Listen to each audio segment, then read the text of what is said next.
Hey everybody, I'm back for just a follow-up of this morning's live. So this morning, as we all know, more information was released about what happened with Shanquella in Cabo, San Lucas, Mexico. And it was rather interesting, some of the information that was released, and they have decided to release it because they are pursuing a wrongful death lawsuit.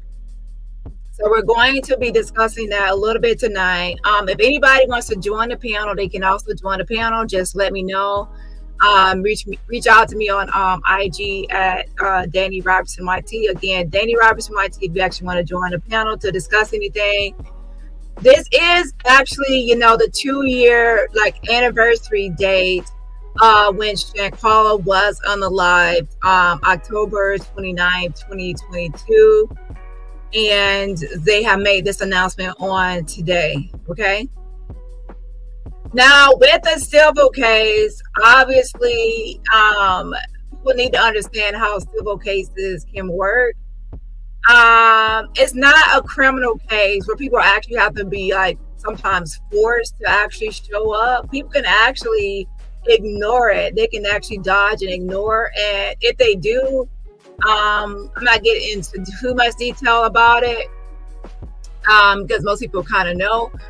Then they can just end up in default. So they could be like a default judgment. So then they could be like an automatic win. And it's not always automatic. There's always some things, some caveats or certain things that still have to be proven. It's not like, okay, there's a default and now all of a sudden somebody wins. No, there's still other things that has to be done. And there's they won't really have an issue with jurisdiction, but in some cases people will have issue with jurisdiction. Since this actually is like appropriate venue, that means like this is the right courtroom, courthouse to bring this case because the defendants are present in North Carolina. The victim, Shanquella, is from North Carolina. Shanquella's mother, who, filing this on her behalf as a wrongful death lawsuit, she's in North Carolina. So there's not going to be a jurisdictional issue as far as that. Now, there are some people like Malik and Dejanay that have some roots in Connecticut, but ultimately they also are residing in Dejanay. As you can see today, I did post today. If you missed this morning's live, I already posted early this morning that Dejanay have already changed her name. It's not just a filing. She actually changed her name. She changed her name to Imani Green. That's E, and then that's apostrophe Mani, Mani, Imani. So, and then last name Green, as in the color green. Now, I will say this, that her middle name was already Dejanay Imani Jackson, but it was Imani spelled with the I. So now she kind of kept that name and like the middle name, but changed it to an E, added an apostrophe, and then Imani, and then has the last name Green. So that's what name she chose, Imani Green. I have updated my last video with her new name, and I see some other creators are now starting to follow suit and also, update on this as well. And that's great because the word needs to spread, the message needs to spread that that's her name. And like I said, I haven't done it yet, but I'm going to go through all my videos and readjust my titles. Now, the thing about titles for those that are not creators, you can only have like 100 characters. So when I go back and readjust it, in order to have her name, Dejanay Jackson and Imani Green, that's going to take up a lot of characters. So I have to be kind of creative when I'm actually trying to rewrite a lot of these titles. But I will go through and rewrite those titles because I want everyone to be able to search my videos, and my videos are in some search results. So whenever people Google her name, like Imani Green, how she has it spelled, her new name, my videos and other people's videos, if they update theirs as well. And also some news people start reporting on this, and then now her new name will be attached to her old name and associated. So her changing her name would be kind of pointless because people will still know it's her. Okay. So that was a waste of time, in my opinion. Now, temporarily, it might have worked for her because um, she did this last year, and since a lot of people have not kept reporting on this because there was nothing to report, nothing to report on. Okay, as far as news wise. Now there are some people that have kept reporting throughout time, and that was very helpful because they are like keeping her name alive when they're reporting on her throughout time and keeping her name alive. So that's a great thing. However, as far as like digging for information, a lot of people have not been digging, so that has left her having her name changed last year and not being like detected until like I just found out when I did a search today. So what I will say is this. She did it after I did another search. I had just was looking into a Winter Donovan for something, and then after that period, that's when she did it. And yeah, so she did go under the radar. But hey, that was short lived because now that I did look it up, people are starting reporting on it. More people are starting reporting on it, and now everybody does know that she has changed her name to Imani Green. Now, I did speak to the clerk today, and they said they were going to try to redact it and get it posted today. The way she was talking, lethargic, like she was not, I wouldn't say she's lethargic, like lazy, but the way she was started, like talking like tired and like she didn't want to, like, she seemed tired. And I was like, all right, she is not going to get this done today by end of business day. So I'm gonna give her a couple of days, and then I'm gonna call again and be like, oh ma'am, can you actually get this redacted? You're gonna have a couple of days now.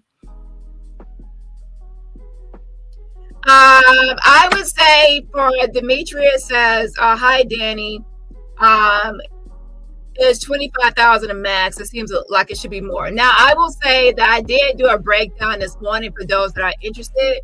And in my breakdown, I pretty much explained that there is like I think 9 counts, and they are asking for $25,000 for like each like count. Like there's multiple counts, so it's not just like $25,000. They want it for negligence, they want it for concealment, they want it for wrongful death. There's different counts, and they want 25,000 for each one. And I might have to go back and reread it, but they possibly could be wanting each defendant to pay a certain amount of money as well. So what I do know is for sure is that they want 25,000 for each count. So trust and believe, it's not no just $25,000. Um, there's count 1, 2, 3, 4, 5, 6, 7, 8. And for some, like the FBI, they want injunctive relief, so like they're seeking something else besides like monetary things. In some regards, like they want the FBI to kind of produce documents. They want them to comply with FOIA, like that's freedom of information. So with the FBI, they're trying to get other relief as well, and not just monetary.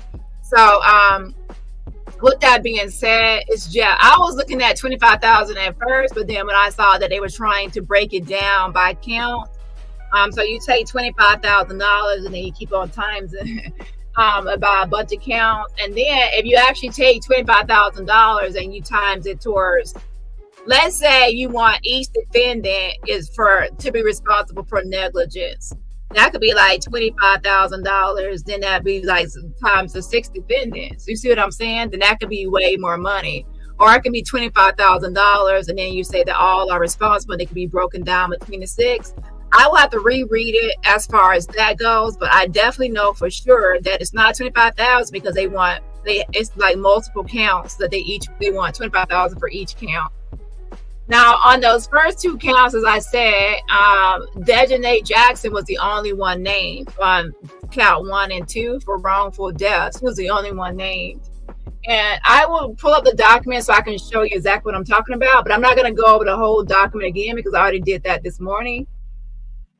But I want to show you at least, hold on one second, one part, just in case anybody's reviewing the document. Hold on.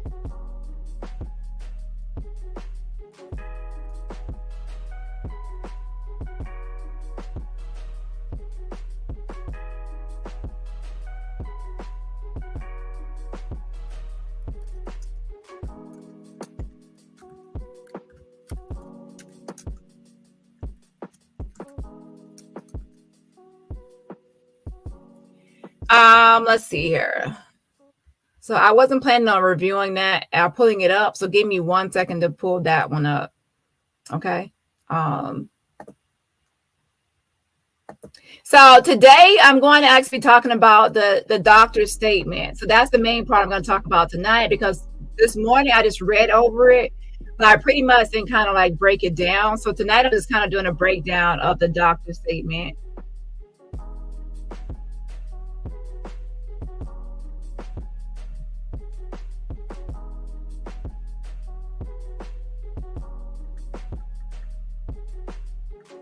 Okay, here's the actual complaint. And as you can see at the very top, they have all of the 6 Cabo, all of them. And then they also have as the defendant, United States Department of State and the FBI as defendants in this case.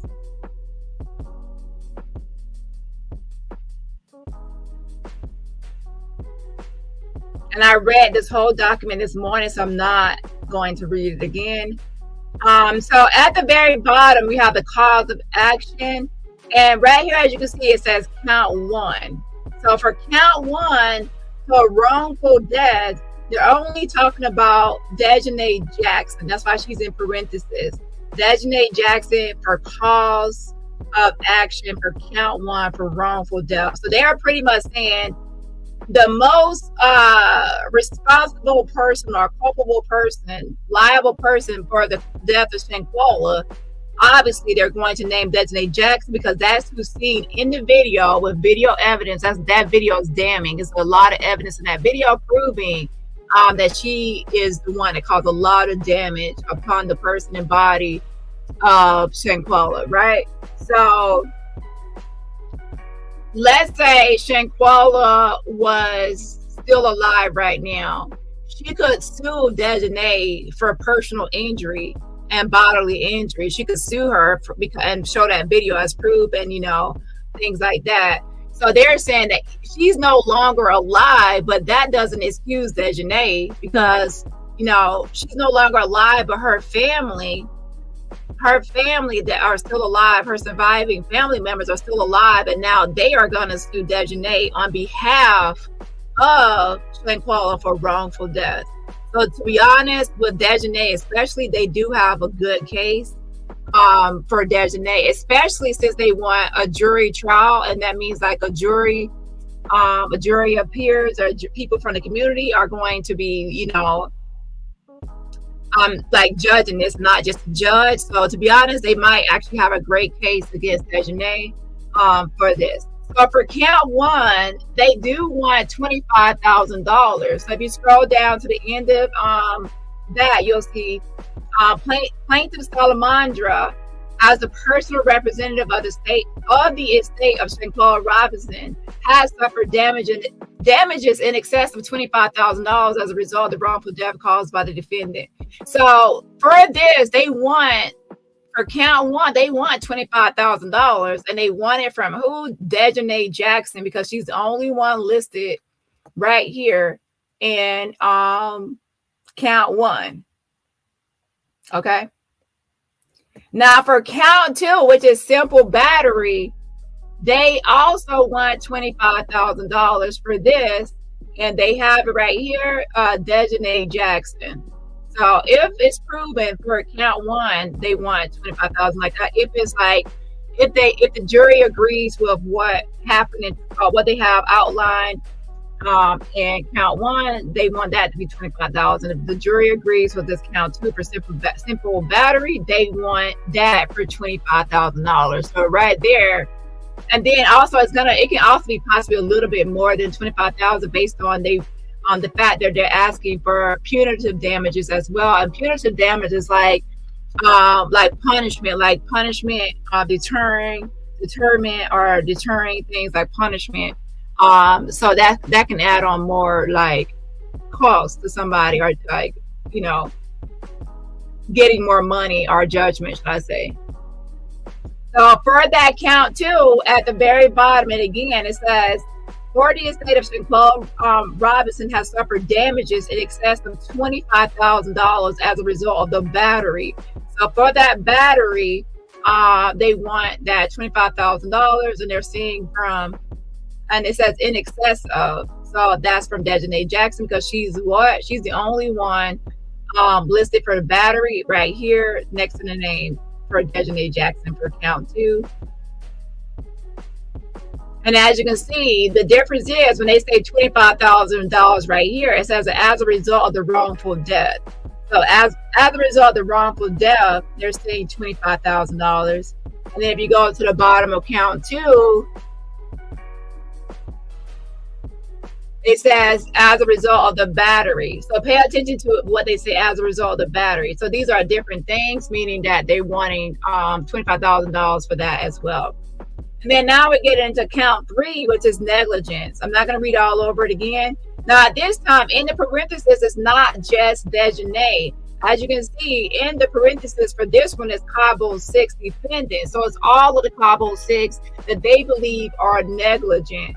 And that's why they have negligence. So if you scroll all the way to the bottom, it says right here, plaintiffs of Salamander Robinson, as a personal representative of the estate of Shanquella Robinson, has suffered damages in excess of $25,000 as a result of the actions and inactions of each of the Cabo 6 defendants: Desjanae Jackson, Elise Hyatt, Malik Dyer, Winter Donovan, Khalil Cook, and Nizar Wiggins.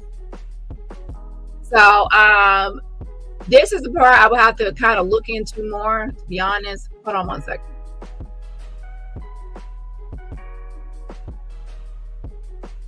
Let me check one thing real quick. So they for that count, it's not just Desjanae in regards to owing the $25,000. It's all 6. But let me check one more thing real quick, okay? And then it goes down a whole list. So I think about count 6, 7, 8, 9. There's a bunch of counts. So for each count, they want $25,000. So if you're looking at, let's say it's 8 counts, that's like a $200,000 lawsuit. If you're looking at maybe 7, it's like 175,000. 6 is like 150,000. So they're not just asking for 25,000. Now, if they also are asking for from each defendant, that actually will kind of multiply some of this stuff. Hold on one second.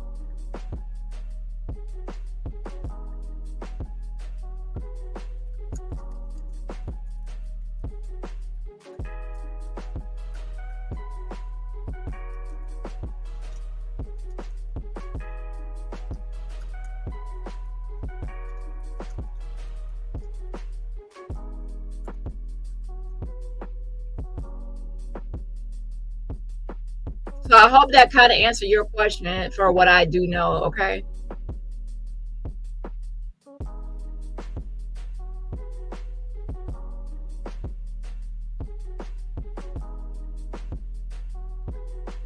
Okay, so let's go ahead and let me give a shout out real quick. Shout out to Come Get This Commentary. Happy 22-month anniversary. Yes, justice for Shanquella. Yes, yes. And happy anniversary. I appreciate you for being a member and a mom and a friend as well. Yes, yes. Shout out to Kiva. And make sure y'all check out Kiva's channel. That's Come Get This Commentary. Yes, yes. And also Come Get This Commentary too. Make sure you check out her channel and subscribe. Okay, so now let's go ahead and go to the actual doctor's statement. So as previously stated, when there was like an argument or dispute, you know how it is when a case first starts out and people have disagreements. So I had already showed this database because I had a medical examiner, Horatio come onto my channel and like review like the autopsy and discuss Shanquella's death or whatever. So now we have this right here. She actually is a real doctor. She did go to medical school, and she also is like a midwife as well. She graduated from the University of Guadalajara. So she actually is a real doctor. A lot of people, when she first came out, people thought she was a nurse because of her gear and her garb, like what she was actually wearing, how she was dressed. So they thought she was a nurse, but no, she's actually a doctor and has the credentials. Now, since that time, she has taken down her LinkedIn, which had more information. Now, I do have those screenshots from her LinkedIn. And at that time, she was working when Shanquella passed away, but she was unalived. Dr. Carolina was working at American Medical Center. She was working full time, and she had been there for 1 year and 3 months. So, and her previous jobs were like Mexican Social Security Institute part time, and then medical right there for Guadalajara area, Mexico, and then right here supervision of clinical fields, and then chief communications officer. So she has some job experience, but as far as you know, being at the American Medical Center where where she was called out for. She had only been working there for 1 year and 3 months, so she, she was, I'll be honest, a new doctor. As far as when that comes out, because as you pay attention, she had just pretty much became a medical doctor, and year of issue was 2020, so that was since 2020, and then Shanquella was unalived in 2022. So this doctor didn't really have a lot of experience. And the thing about experience, it's not just about having experience as far as being like a medical doctor in and of itself. The experience also comes with handling people and dealing with family members or friends that are around you, dealing with conflict or when you're under pressure, when people are being uncooperative with what you're trying to do medically. She actually ended up calling her supervisor for advice. And that tells you a little bit of something right there, because her calling her supervisor for advice, she was kind of like, that shows that she felt like she needed some tips or advice or her suggestions on how she should move forward. So she won't be culpable or liable for certain things, and she didn't know what to do. Okay, that's when you call like somebody, you're trying to alert them of what's happening. You don't know what to do. You're trying to get advice. You want to move cautiously. So with that being said, she I think that if she had way more experience in dealing with these types of situations, different incidents, more history experience, that things could have turned out differently as well. But anyways, let's go ahead and break down her statement. And if anybody wants to come up, you can join the panel as well. That's fine. But of course, since people do corn bomb and stuff like that, you have to message me on IG so I can kind of verify that you are who you say you are. Okay.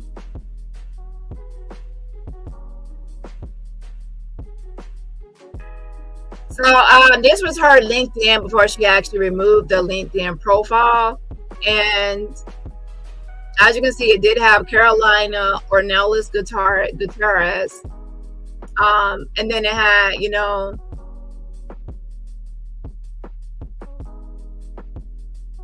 she had put, I love learning how to facilitate the adoption of healthy lifestyles. And then health transformation.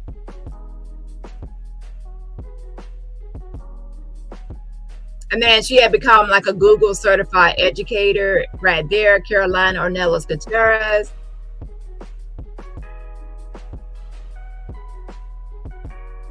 And then she also started with some initiative. I'm happy to start with this initiative. See you next Thursday. Attend their first meetup. And to be honest, I need to actually translate that. But if somebody speaks Spanish, right here it says Mujeres sobre ruedas. And it looks like a bicycle. So I can just Google it real quick, child. But that's what it says. That's what initiative she was just about to do. Hold on. Now, for those that are new, oops, I didn't mean to do that.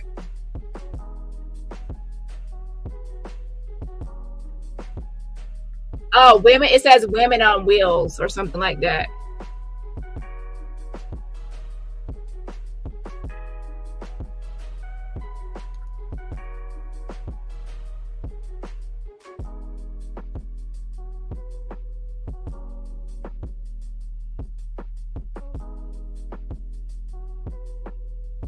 Okay, so Women on Wheels or something like that. Okay, hold on one second.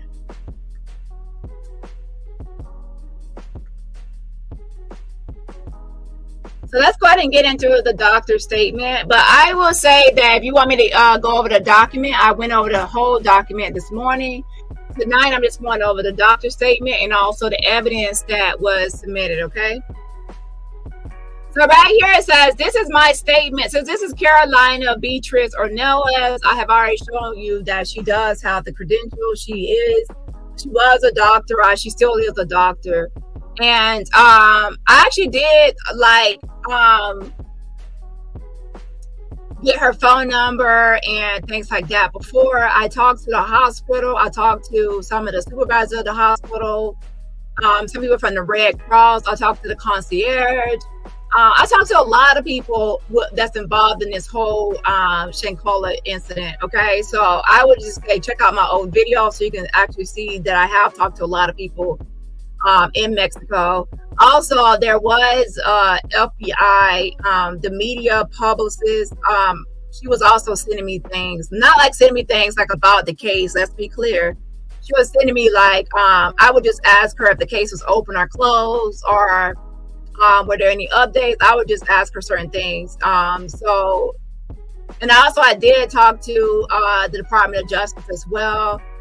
Just trying to get updates on the case and get things done. So that was all through the petition. So for those that are interested, just check out my old videos. So I'm not going to get into all of that today. Just check out old videos. If you're looking for the doctor, look up that. For the concierge, I did actually find out who the concierge was, and I actually already told y'all who the concierge was. And so just search my channel for the concierge. If you want to see me talking to the concierge that was there in Cabo for like 3 hours. If you want to, the doctor, just search my channel for all of those old videos.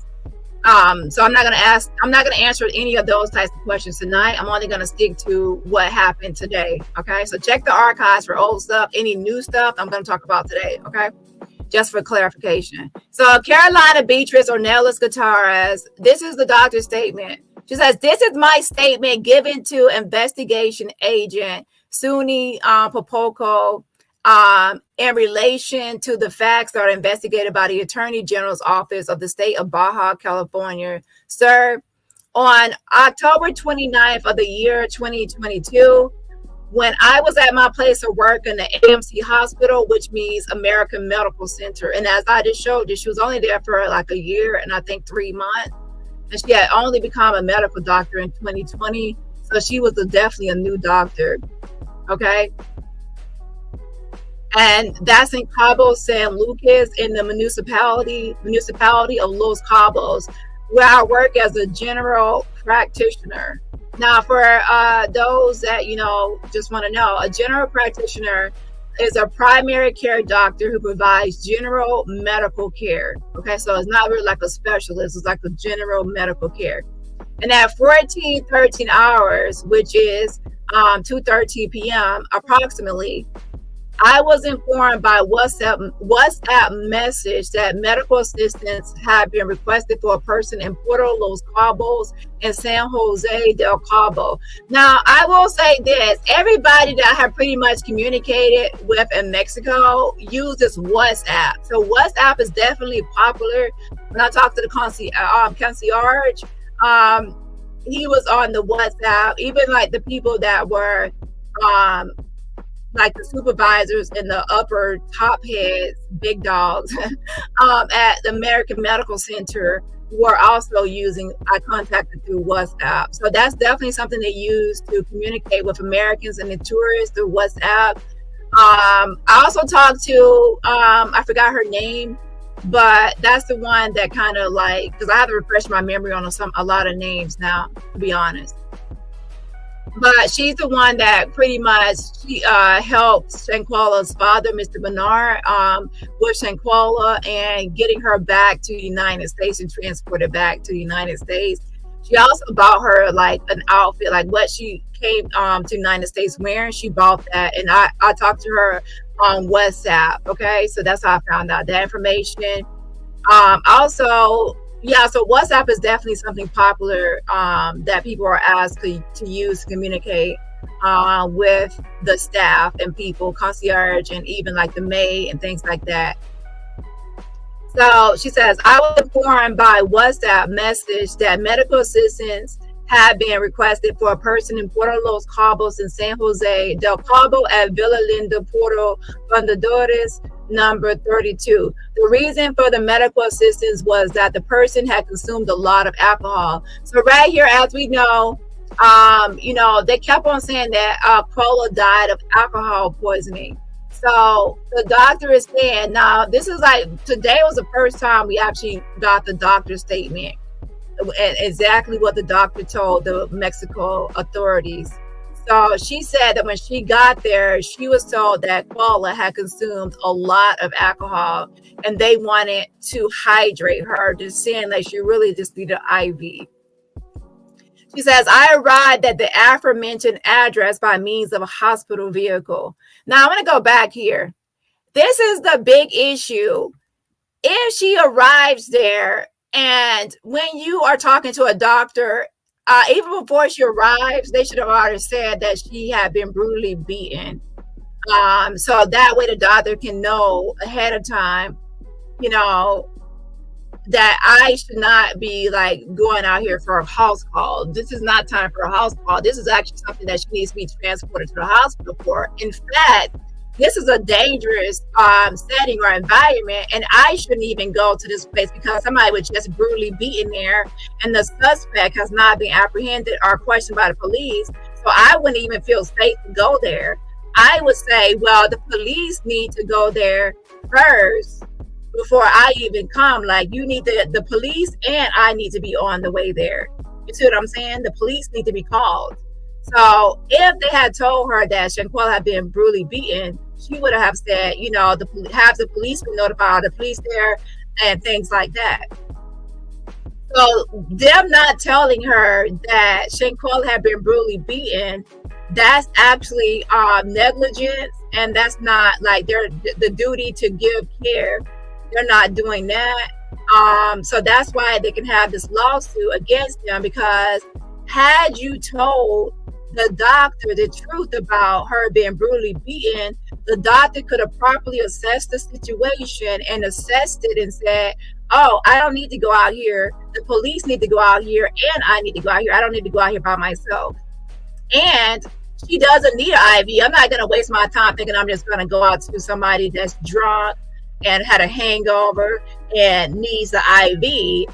I'm going out on a call that somebody has been brutally beaten. There could be injuries that I cannot help with the IV. I need other equipment. She actually probably needs x-rays. She probably needs to be examined in a hospital with more equipment. So they did not allow the doctor to properly prepare for what she was going out to. So that's negligence. That's also concealment. You're concealing what really happened. So that's what's happening in that complaint that I read earlier. They're saying negligence, and they're also saying that things were actually concealed.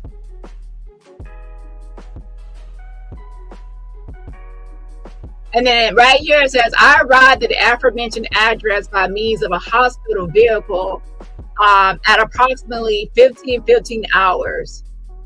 And that's 3:15 p.m., where I was able to see 6 individuals, including Miss Shanquella. I was received by a male person of a dark complexion, slim build, English speaking, approximately 25 years old, as well as a female of dark complexion, of regular build, dressed in blue, approximately 26 years old. Further back, there was a tall African-American person of stocky build with a bulging cap on his head, approximately 28 years old. Now, stocky build, Nazir is skinny, slim, and then Malik Dyer is also skinny. So stocky build would more likely, in my opinion, be Khalil Cook. He was more stocky built at that time. Now, I don't want to get into too much detail about who could be who or who could be who, because that could lead to misinterpretation. But that's what my guess or assumption would be, should I say, okay? And it says, these people pointed out to me a dark skinned female of African American descent, of slim build, approximately 25 years old, sitting on the couch,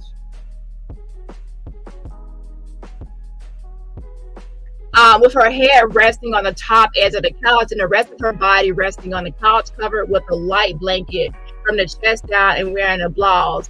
I don't remember the details of it, and purple leggings. Her eyes were open. She was disheveled, dehydrated. Her lips were dry.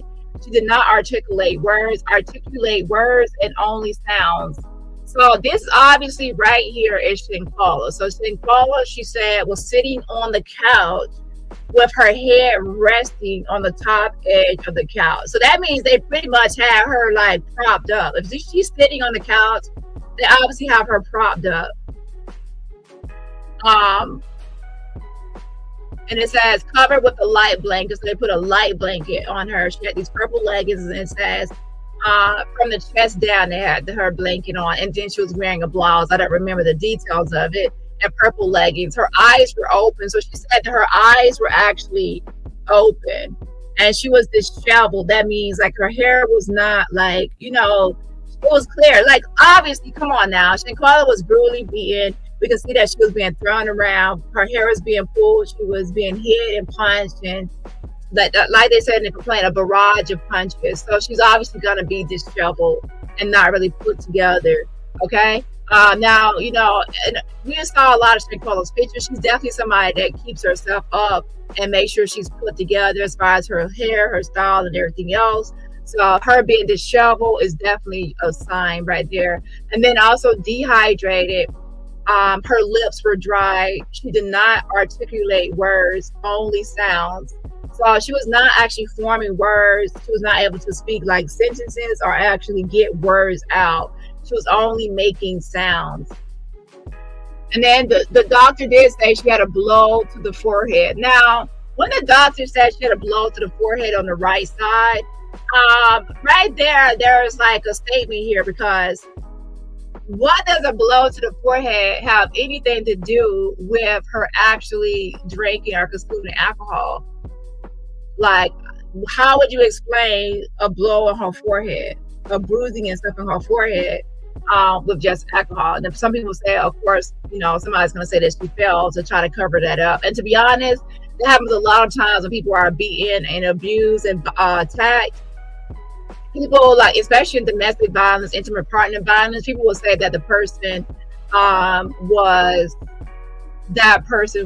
they fell down the stairs, or it was some accidental fall. We even saw that with Cassie, where she probably was like saying that certain things happen, like accidental things happen, when it turned out to be actually Diddy was putting his hands on her. So that's not unheard of. I mean, how else can a perpetrator or abuser or a suspect hide what they've done to someone but to pretend like it was some sort of accident in a fall? Okay, it says no deformities were felt in the skull. So she saw her skull and she felt like there was not like a deformities or anything like that. And then she had a poor response to light.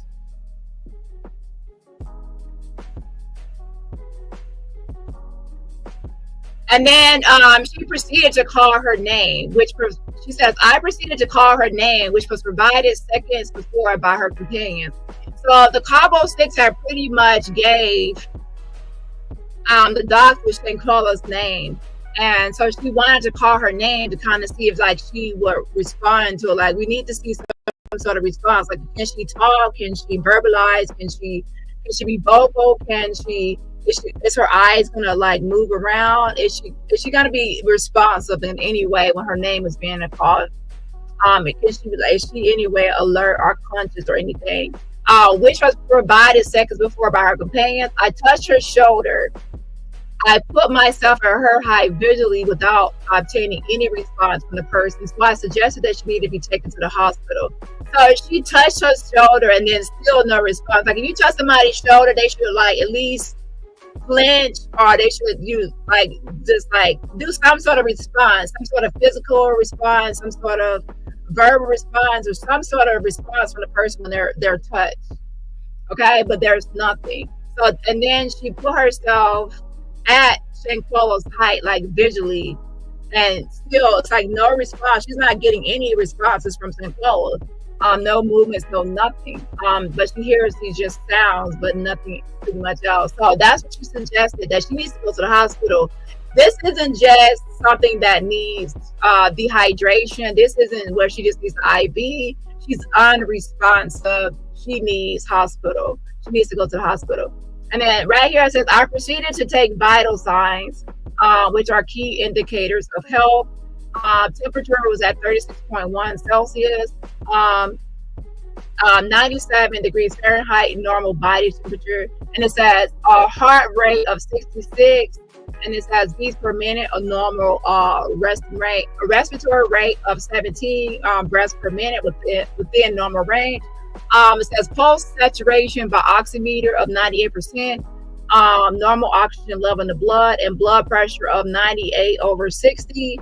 She also had a right conjunctival hemorrhage. So she had a right conjunctival hemorrhage, bleeding in the white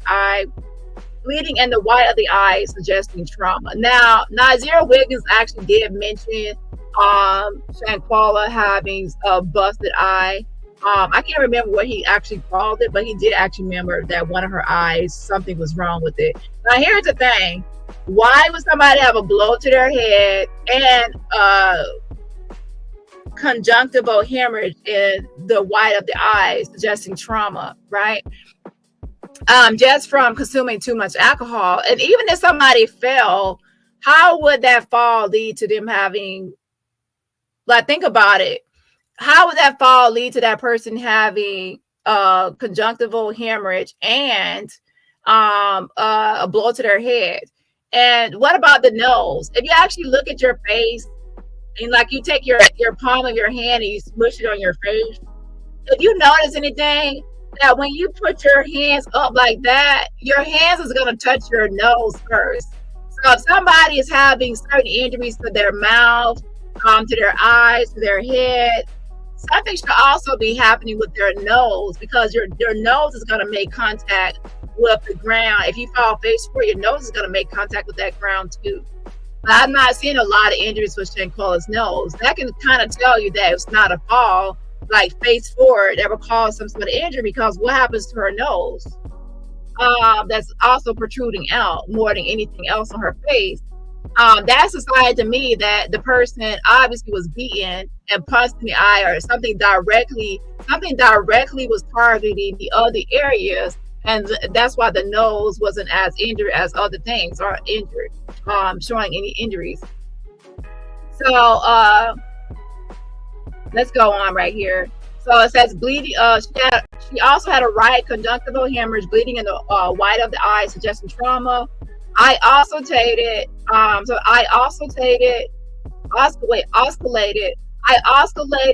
listened using a stethoscope. So she listened using a stethoscope for heart and lungs. So for her heart and lungs, there were no abnormal sounds were heard. So she listened to her heart and lungs, and she said no abnormal sounds were heard. And then it says right here, I noticed that her nails were painted and her capillary feeling was delayed. So that's the time for color to return to the nail after pressure, often indicating dehydration, which confirms that she was dehydrated. So she said that she noticed that her nails were painted and her capillary feeling was delayed. It says, so that means the time for color to return to the nail after pressure. So I guess you applied pressure, and then there was nothing, it was delayed return of color to the nail. So then that was indicative of her being dehydrated.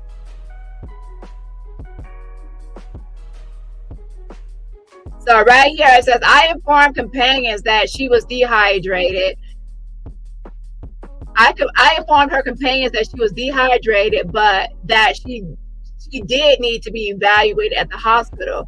I asked if there was a history of drug use, illnesses, allergies, all denied. So they said that she didn't have a history of drug use, illnesses, allergies, all denied. So here's the thing. The Cabo 6 are actually admitting right here that they are not saying that she is a drug user, that she has a history of illnesses, allergies, or any of this stuff.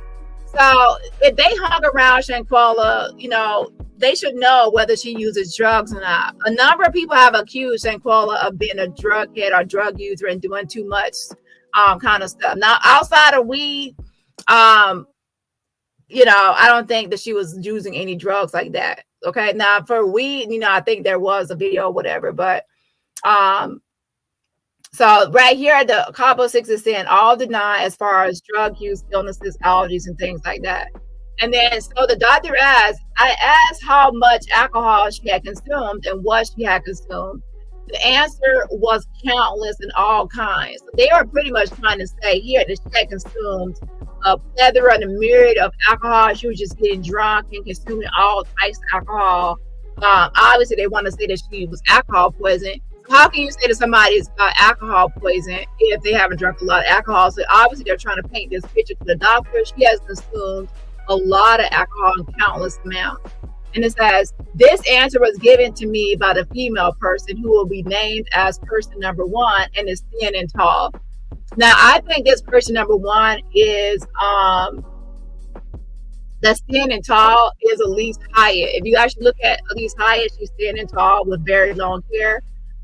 She's the slimmest one when it comes to Elise Hyatt, Winter Donovan, and Dejanay Jackson, whose name now is Imani Green. She changed her name to Imani Green.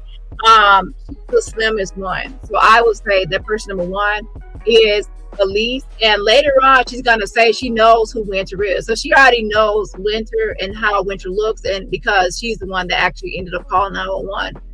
And she says later that one person is robust. So let's move into the next sentence. So person number 1 is tall, thin, and very long hair. Now, this is, again, speculation since it's not names. I'm just going by the physical descriptive and descriptions of how the Cabo 6 looks from my guesstimate. All right.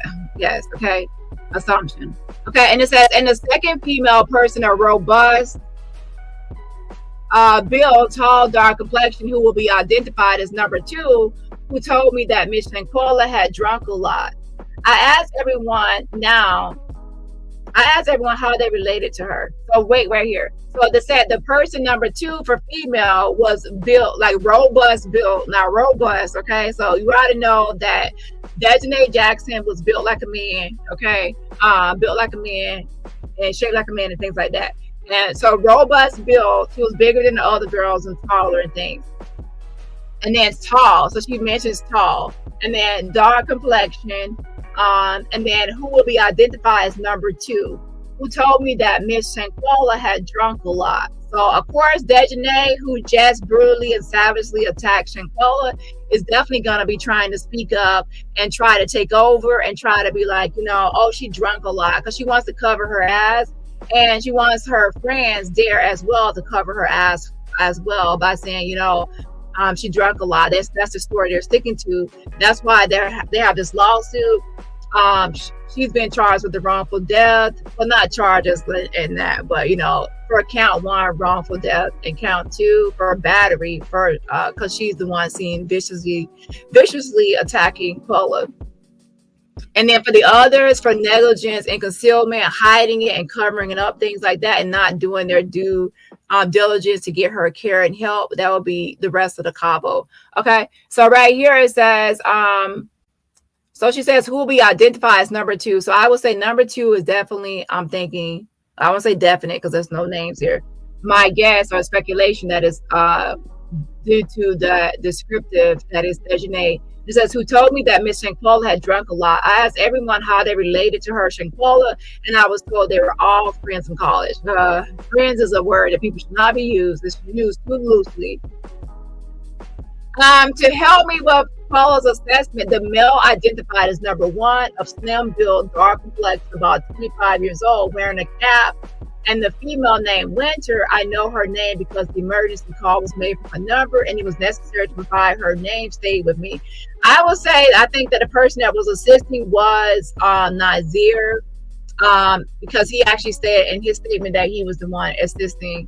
And yeah, so I think that he was the one assisting the doctor, which he says that he's like somebody has been assisted.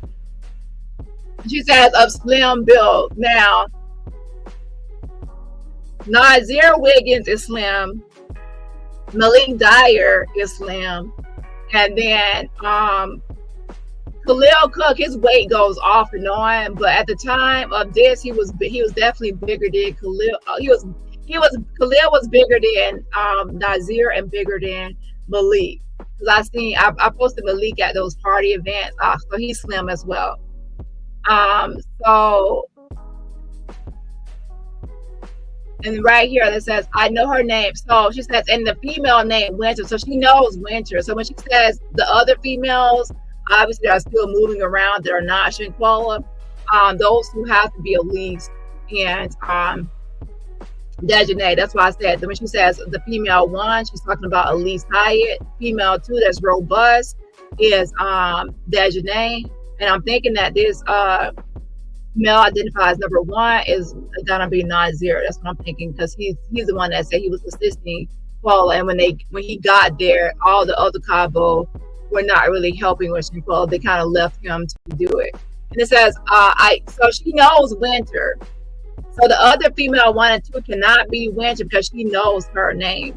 She says, and the female name Winter, I know her name because the emergency call was made from her number and it was necessary to provide her name, stayed with me. The girl number two, which is, I think is Dejanay, and Winter requested that Shanquella be seen at the address.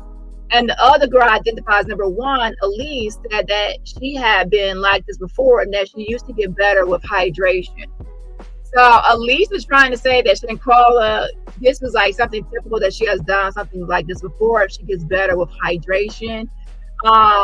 Winter and Dejanay are saying that they want Shanquella to be seen at that address. So they don't want her to be moved or relocated or transported to the hospital.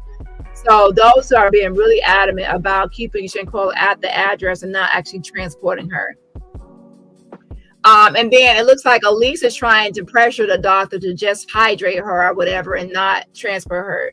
And then it says, the doctor says, I insisted that it was better for her friend to be taken care of at the hospital and that I can proceed to start hydration, but that she would require assessment and care at the hospital and continue her care there and immediately.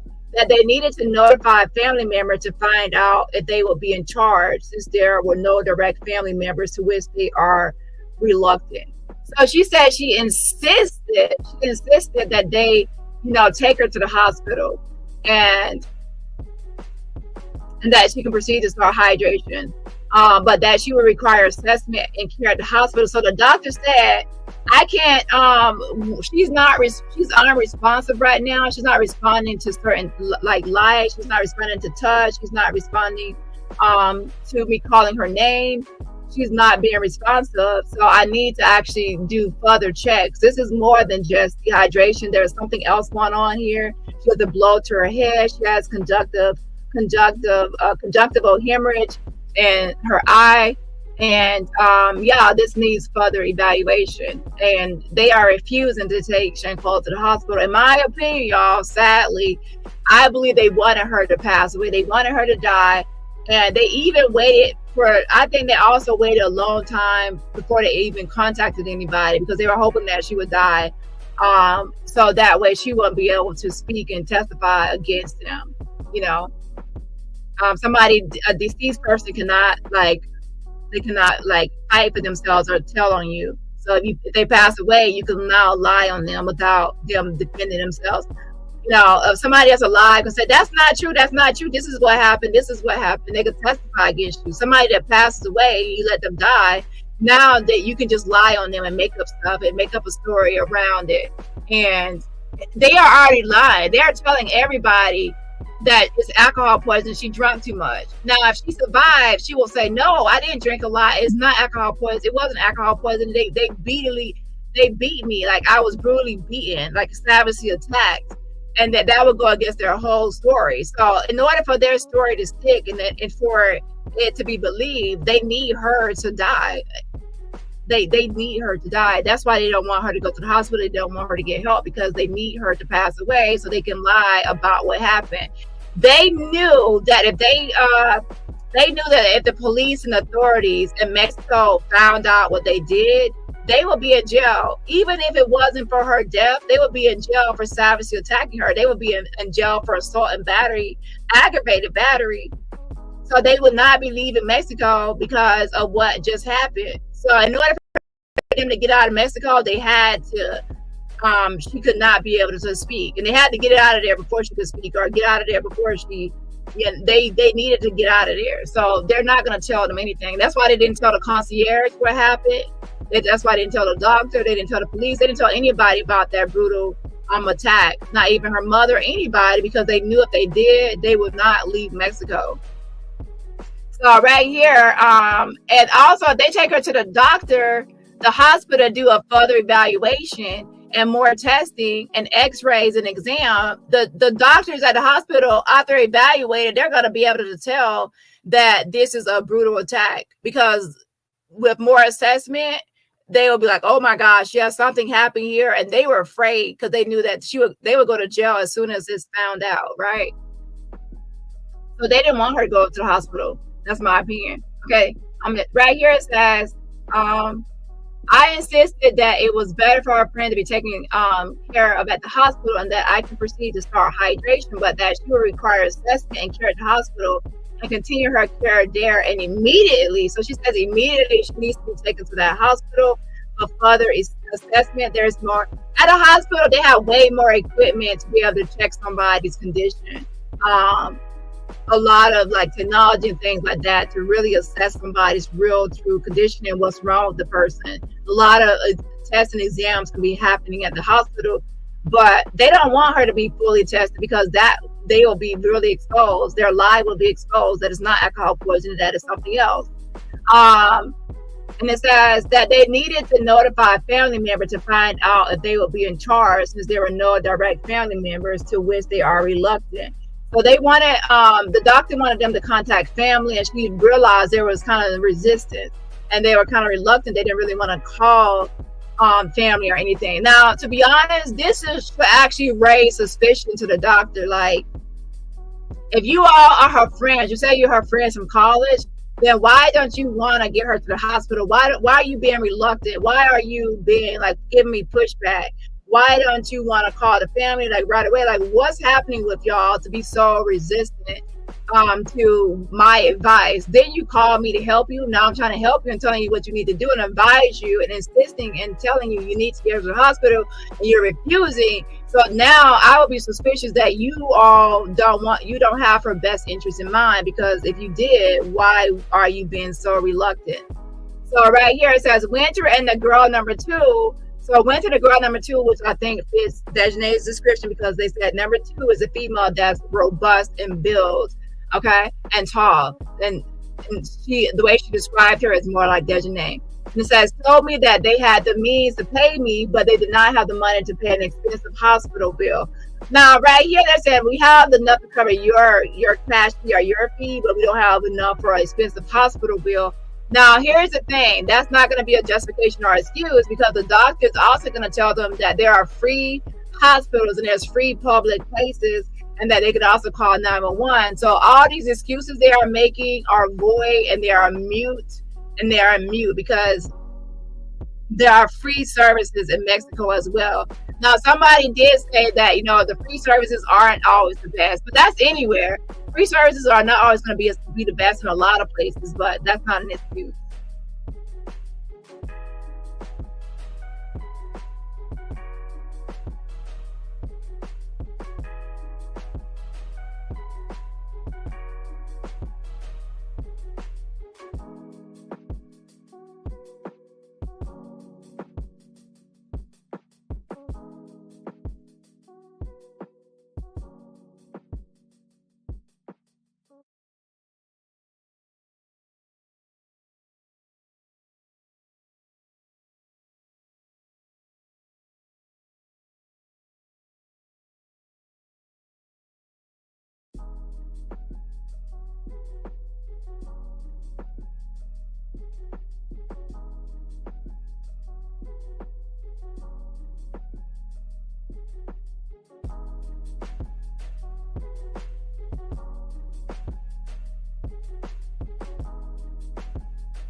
My bad. I had a message somebody back real quick. I apologize.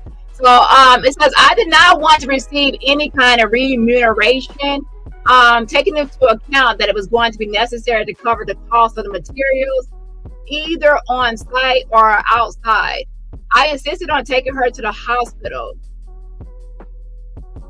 So I guess she's saying that she didn't want to receive any type of money,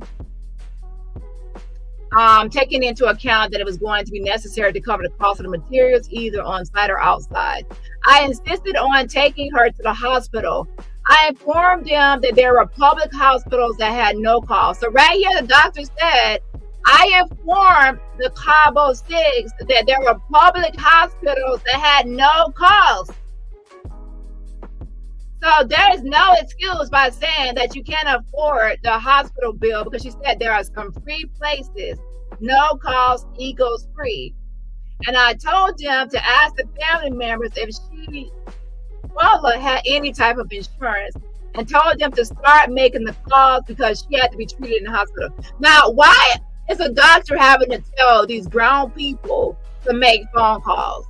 Shouldn't y'all be already making phone calls? Y'all should have already made phone calls immediately as soon as y'all were doing this, to the police, to her family, to everybody. But instead, y'all were just trying to think of ways to cover this all up.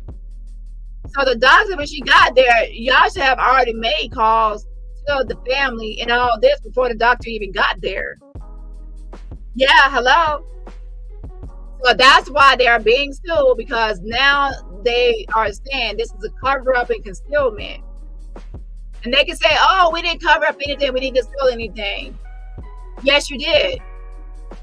Did you ever tell anybody that Dejanay Manhan Jackson Burley built bitch? My bad. Did y'all tell anybody that she brutally attacked Shanquella?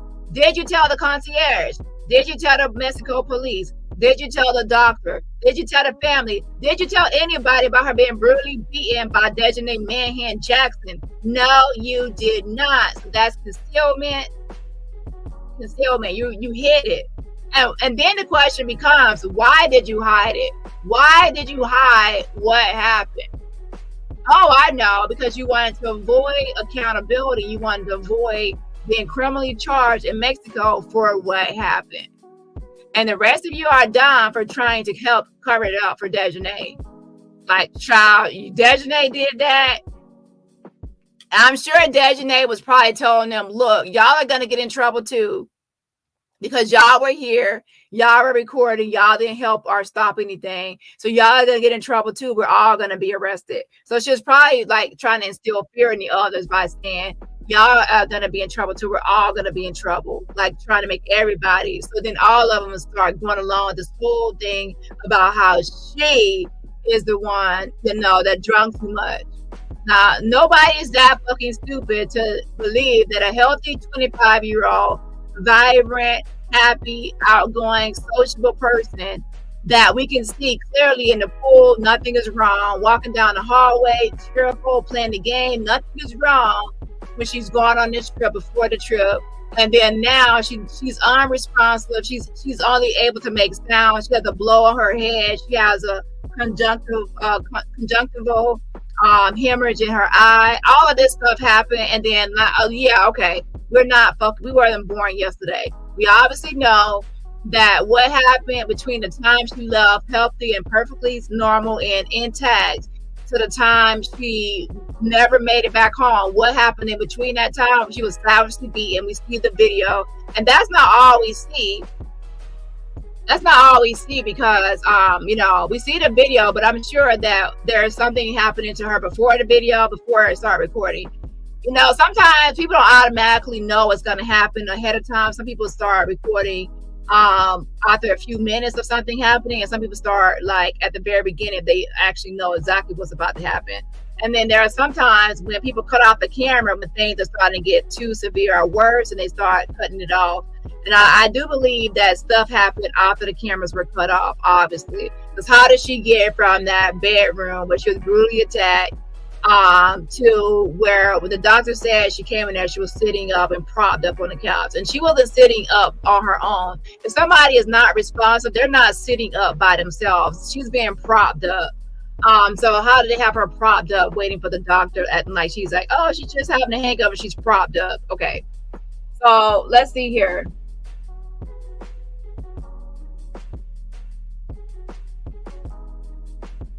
So she told them that the public hospitals had no cost and told them to ask the family members if she and Shanquella had any type of insurance, and told them to start making the calls because she had to be treated in the hospital. The one who stayed to assist me was the male identified with number 1, who helped me to hold her hand to try to place an IV, a line to administer fluids into the vein. While they were deliberating what to do, I know that the female identified as number 2 and went to call someone, reporting Shanquella's condition and the need to make decisions. They insisted during the call that Shanquella was only dehydrated and only needed an IV. So the doctor heard them making phone calls, lying their ass off, telling, Shanquella's mother that she only needed to be, she was only dehydrated and only needed an IV. And that I was insisting on taking her to a hospital, but that they had no money. So let me go back up here real quick. She says the one who stayed to assist me was the male identified with number 1, who is Nazir Wiggins in my belief, who helped me to hold her hand to try to place an IV, a line to administer fluids into the vein. While they were deliberating what to do, I know that the female identifies number 2 and went to call someone. Okay, so the female identifies number 2 and went to call someone. So reporting Shanquella's condition and the need to make decisions. So Winter and Dejanay called someone. Now I know Khalil had called the mother, so I have to go back and jog my memory on Winter and Dejanay and who they were calling. Okay, right here it says they insisted during the call that Shanquella was only dehydrated, because they kept on saying she was only dehydrated and only needed an IV. Dejanay Manhand Jackson with your ugly self. Your ass knew that you got brutally attacked Shanquella, so why do you keep on saying she only needed an IV? No, she needed help because she also had a blow to her head, conjunctival hemorrhage in her eye, and other things. You know exactly how you had threw her by her neck and all this other stuff you have done to her. So you knew it was more than just needing an IV. You're just trying to cover your ass, and now you're trying to change your name like you're gonna be able to escape and run from this. Oh, girl, that's not how things work. Okay. Yeah. So, anyways. And it says Shanquella was only dehydrated and only needed an IV, and that I was insisting on taking her to the hospital, but they had no money. Okay, so I'm going to get to the part where she called her boss. But let me actually read some questions in the chat, or some stuff in the chat, what y'all have to say before we get to the next part. GT5.5, my mom says, exactly, those involved and witnessed the beating lied and conspired to exonerate themselves from any legal ramifications. Exactly. So let me actually scroll up and see any more comments before I move on. Demetrius says, it seems like they were willing to help cover up, or they would not have sat and enjoyed it to that severity, including FaceTiming someone else to enjoy as well. Exactly.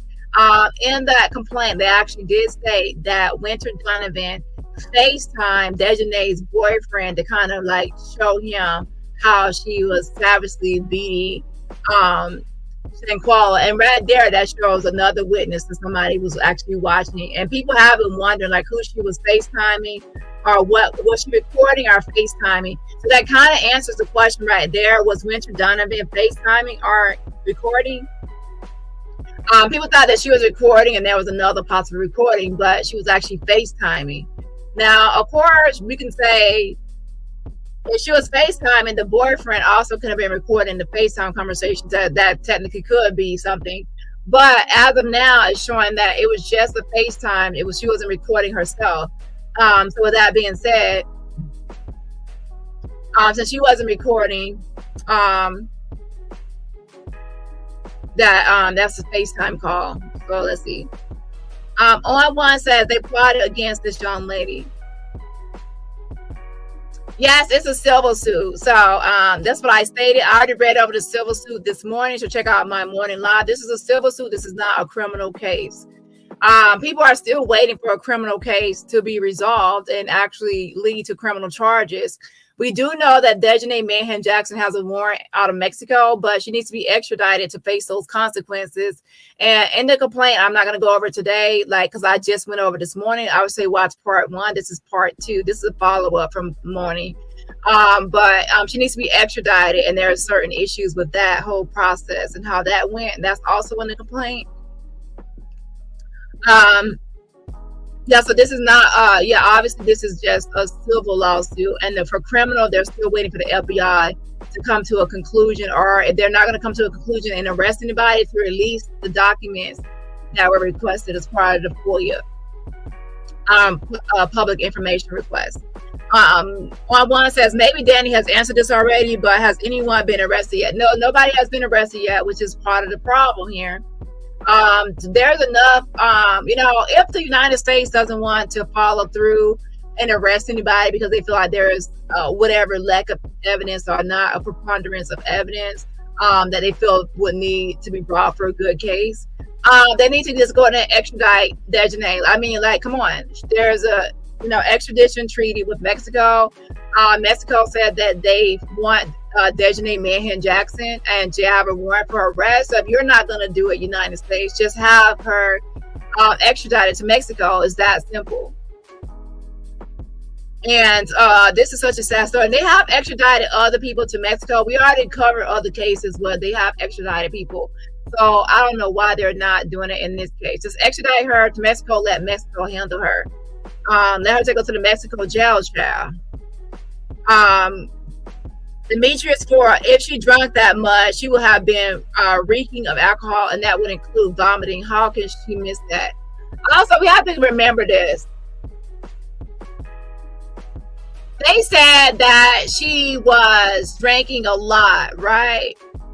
But when was she actually drinking? Because look, the night before, they were all doing like the game. They were, she went to the pool and they were also playing that game, and drinks were on the table, whatever. Shanquella, obviously, her bed was like disheveled, and it looked like she had already slept in one side of the bed, or at least laid down for a minute or so. And then daylight came, so daylight also came. So at what point did she, she obviously became sober, because when she was being attacked, she was walking around the room. She was able to talk. She was saying like no, like she didn't want to fight. She was talking. She was verbal. So right when Dejanay was attacking her, Shanquella could talk. She could talk. She was saying no, she didn't want to fight, and she was talking. She was able to walk a straight line. She was able to walk. Like, she was actually walking around the room while Dejanay was attacking her. She walked like towards Dejanay a little bit, right?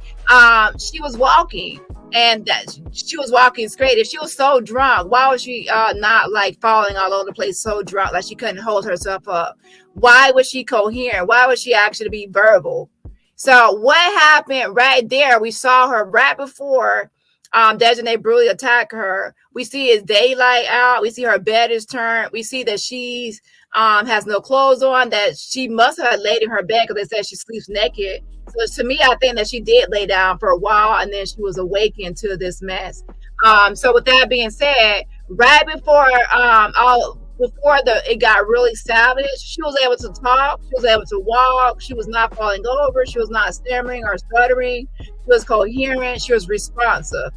Now Dejanay attacks her, and then after the attack, she's unresponsive, and she's only making little sounds. She's not able to be verbal, not able to communicate, not able to talk, not able to walk, not able to move, not able to do anything. So somebody that's smart would actually say, what happened where before this attack, she could do all of this stuff, and then she was attacked, and then after, she can no longer do it. So now, obviously, people could say, what happened in the middle, that attack, is what caused her to change completely in totality.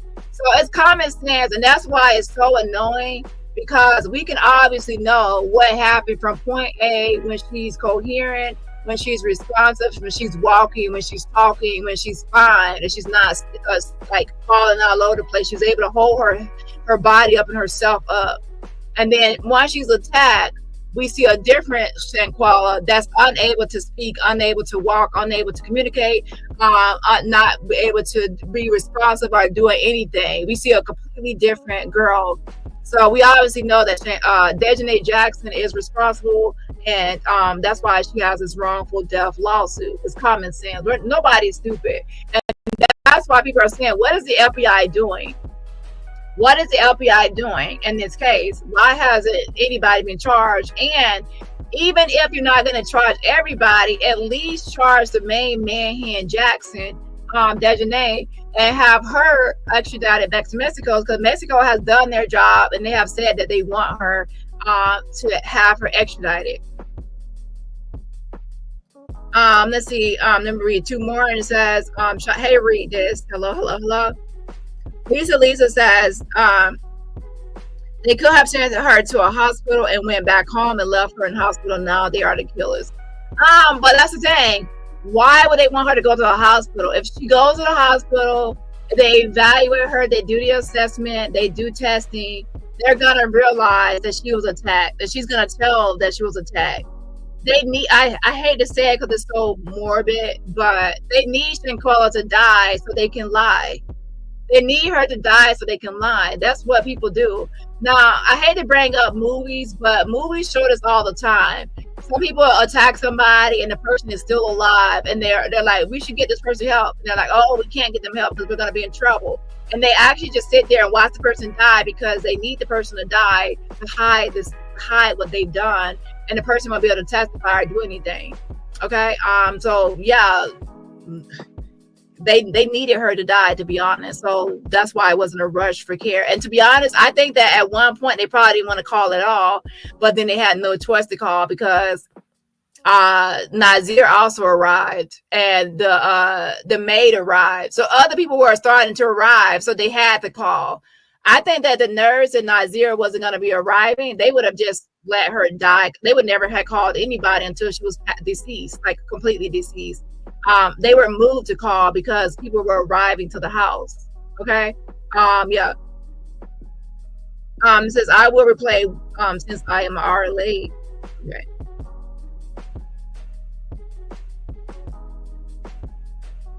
Hey, Miss Body. Okay, one more post, and I'm going to go back to the article. The statement. I'm wondering why the doctor did not notice that she didn't smell of alcohol to be poisoning. She speaks on noticing details except that.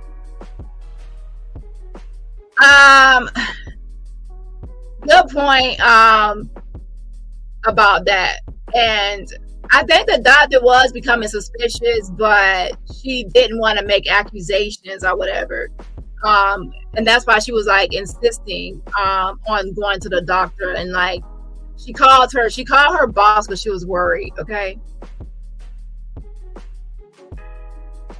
let's go ahead and get back to this, so I want to get too far behind. Okay, so we had this part. It says, in turn I called my boss, Dr. Alvaro Atalano. Atalano says something like that. It says, who confirmed that if I felt it was necessary to take her to a hospital, to emphasize to her friends the need to take her to the hospital. So when she called her boss, he actually confirmed what she was thinking. So she pretty much saying right here, I needed confirmation. I wanted to make sure I was doing the right thing, and I was like following the right protocols and procedures of what I should do in this situation. And the doctor confirmed what she was thinking that she should do. And who confirmed that if I felt it was necessary to take her to a hospital, to emphasize to her friends the need to take her to a hospital. So the doctor is like going back and forth with her companions, the Cabo 6, about she needs to go to the hospital, and they are resisting and reluctant, and they are so reluctant that she feels like she calls her boss like, oh hell, what should I do? And then it says, and that I must not move her under any circumstances. So the doctor's saying, hey, if they are refusing to take her to the hospital and let you do a full assessment evaluation to determine what's happening with their travel companion, then don't touch her, because the doctor realizes that this is something that you can be liable for if you can't do a proper assessment. Then don't touch her or move her under any circumstances if they do not accept like transporting her to the hospital. And that in case they do not reach a decision that I should leave the place. So the doctor is saying, look, if they do not want to get her help, like, listen, they called the doctor out there for professional medical advice, allegedly. And the doctor is giving her professional medical advice. Look, this, she's unresponsive. She's dehydrated, but she also needs to be properly assessed at the hospital. So we need to transfer her. That's my doctor's advice. They're refusing the doctor's advice, and they are being extremely reluctant to follow it. So now she calls her boss, who confirms, like, yeah, they need to follow your advice. If they don't want to follow it, you need to leave and don't move her body and do anything further. Okay, because why have the doctor there if you're not going to listen to the doctor? That doesn't make sense. They're trying to order the doctor to do something instead of like letting the doctor say what needs to be done. Like, y'all are not medical professionals. At least Hyatt, just because you have a CNA license, certified nurse assistant license, doesn't make you a doctor. Okay, you're not a doctor. It says I then informed them that I could not place the IV because she is dehydrated and does not speak well.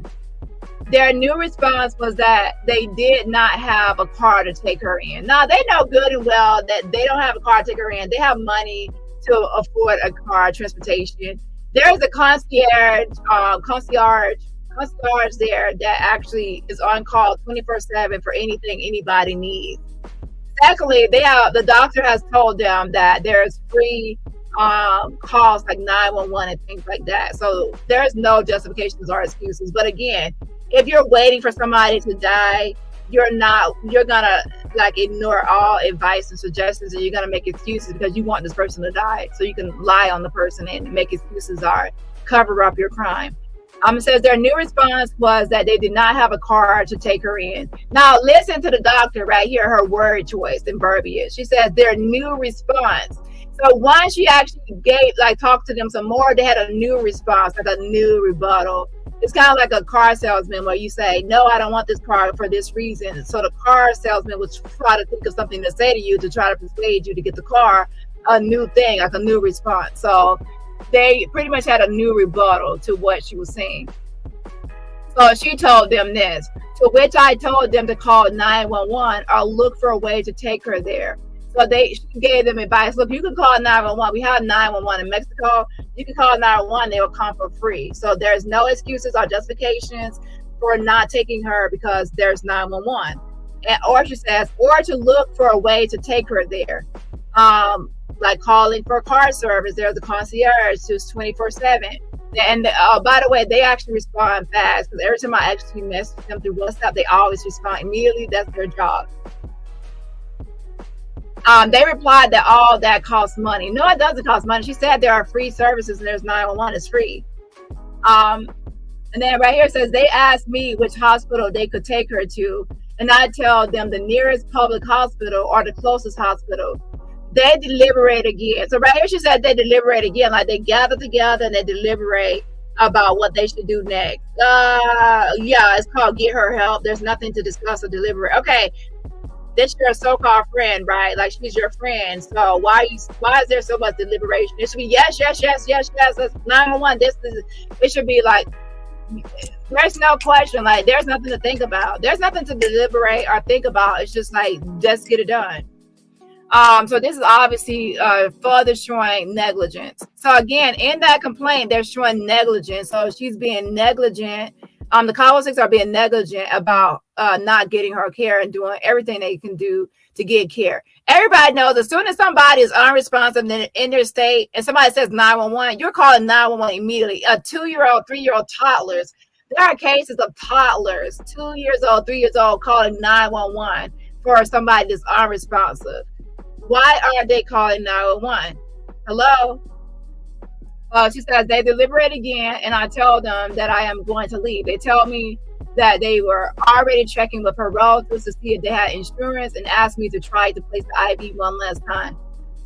She said there are free places. Use a free service is better than nothing.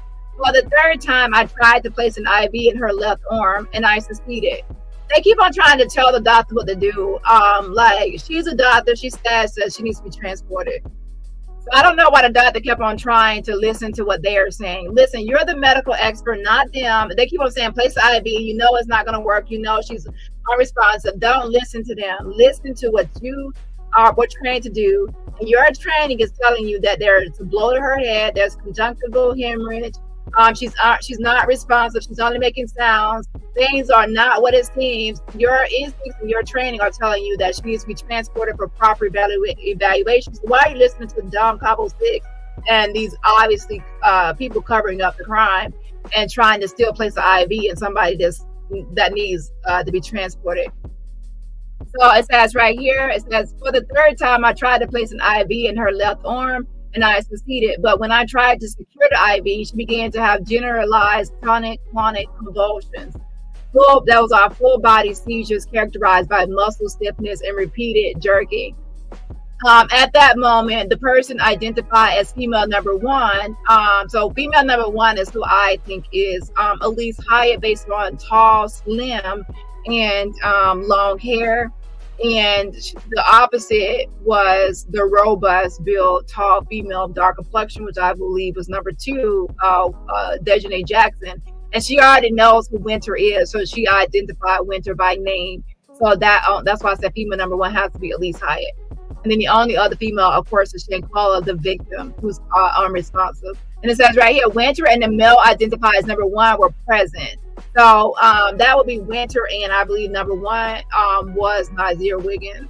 And also, this is also showing that the doctor is saying that Shanquella was not deceased upon her arrival, that she still had some vitals, but still was like kind of unresponsive. There's a difference between being deceased and unresponsive.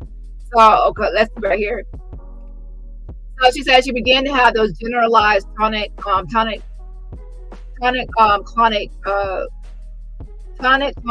convulsions, okay? And let me go back here. Where was I at? Okay, during the convulsions, the IV came out. So when she was convulsing, the IV actually came out, so it was not really staying in place. And then she said that she compressed Shanquella's hand. They got scared, and I told them not to move her. So she was saying they were getting scared. I told them not to put anything in her mouth, and that now they really needed to call 911. She's like, listen, she's having these tonic-clonic convulsions, and these full body seizures, which I said is characterized by muscle stiffness and repeated jerking. So, by the way, in the parentheses are my notes, okay? Yeah. So, because. So anyways, with that being said, she says, we definitely need to call 911 because this is not just typical dehydration and need an IV. This is something more serious. So then she says, then Winter told me to do it myself. Wow, Winter Donovan.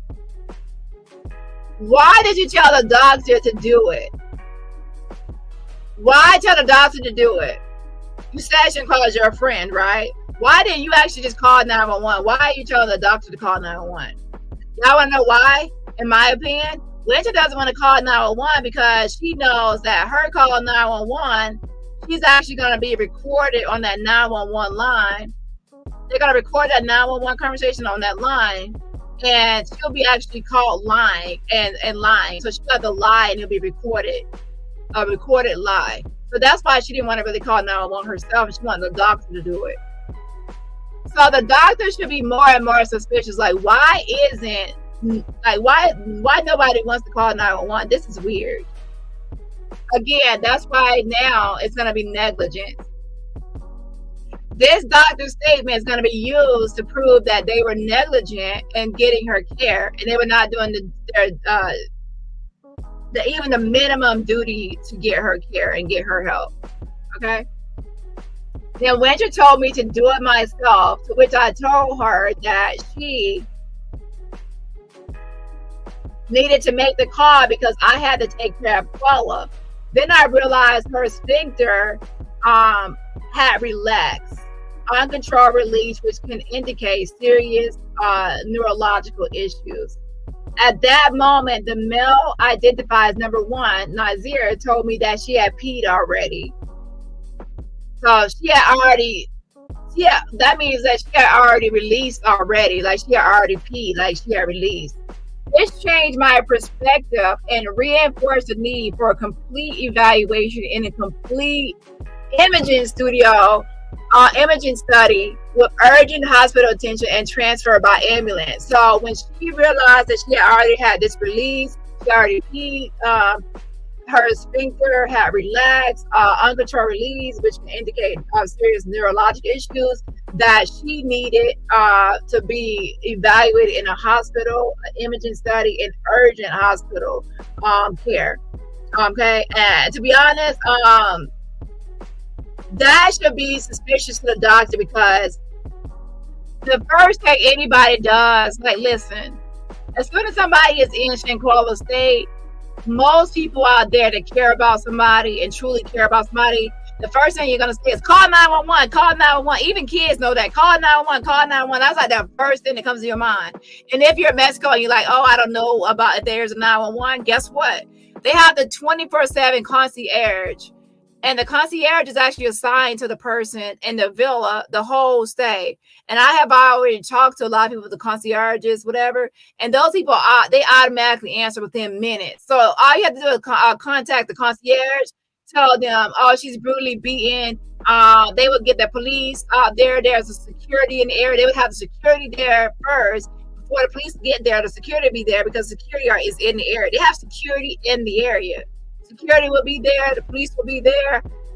They will get ambulance there immediately, just like in the United States.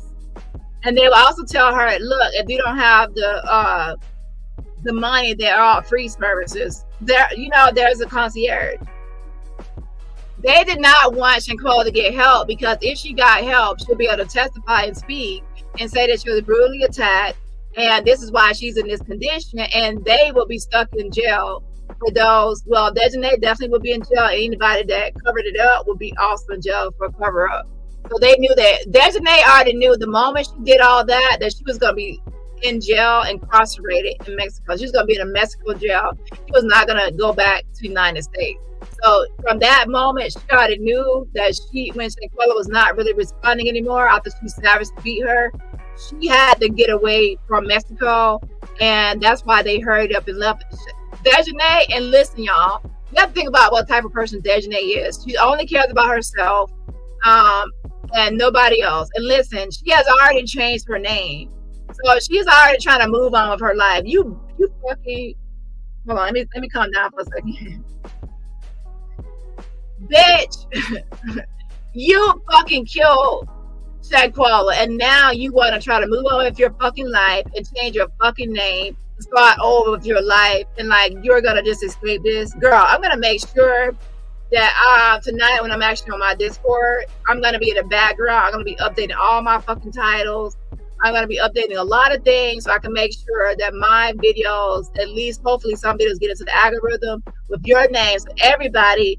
And I hope a lot of creators report on your name change, so everybody can start tagging your name and putting your name everywhere. I hope the media, and to be honest, I hope the media gets a hold of this as well, because I did let Shanquella's sister know, and other people know. The lawsuit also needs to be updated. So there's a lawsuit, that lawsuit needs to be updated with her name. Everybody needs to post her name everywhere, because she's trying to hide and get away from what she did. So let's see. Hollywood says no toxicology report, blood alcohol content. That was already posted before, so I would say go look at other videos or even this document, right? This document also has the actual autopsy, and I'm not going to go over that again because that's like older content.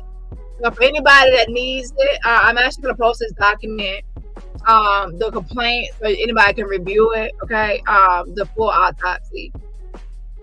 Today, I'm actually just going over the new stuff.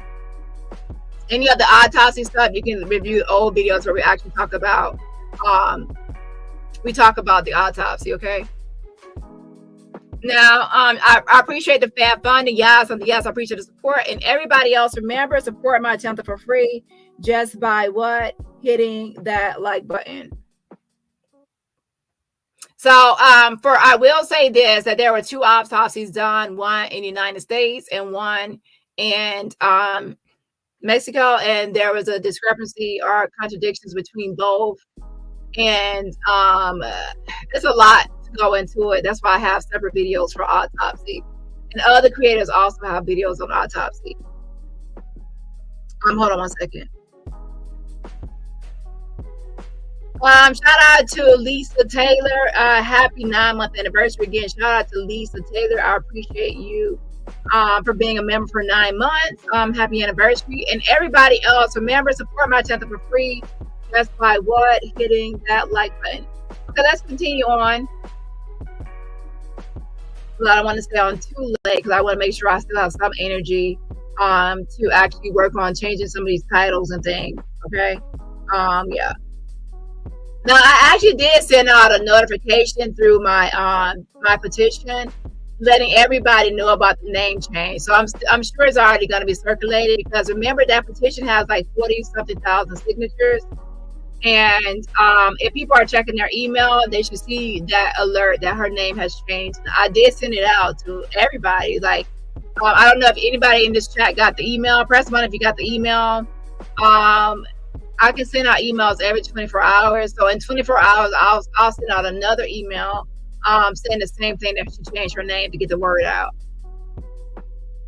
Wow, they have not taken her to the hospital yet. All this was happening at the villa. I thought they had taken her to the hospital for help. No, they were procrastinating. And it's thick and it's twisted. But based on the timeline, and we have already went over the timeline, for those that I knew, if you're interested in this Shanquella Robinson case, you are like 2 years. You have 2 years worth of catching up to do. I do have a lot of videos on my channel of this whole case. So if you're interested in this case and what happened, I would say check out my catalog. I do have a lot of videos talking to different people, including Nazir Wiggins and other people involved in this. So I would definitely just try to catch up on it, because there's too much to cover in one day. That's why everybody always pretty much breaks it up. Like tonight we're going to talk about this, or today we're going to talk about that, or today we're going to talk about this. But there's just a lot to cover on this case. That's why I even have a lot of videos on this. Happy 9-month anniversary to Teresa. Says thank you for your service, Danny. Thank you so much, and I appreciate your membership on this channel and also the other channel. Yeah, shout out to you. Happy 9-month anniversary. I appreciate the support. And everybody else, remember, support my channel for free. Just by hitting the like button. So yeah, y'all got the alert. So people are getting the alert. That's good. So if you have your chainsaw notifications on, you will get the email alerts and notifications. So I did send that out today, and I will send it out again tomorrow, just to make sure, just for anybody else, so I can get this word out about her changing her name. Yeah, so hold on one second. So where were we at? Let's see here.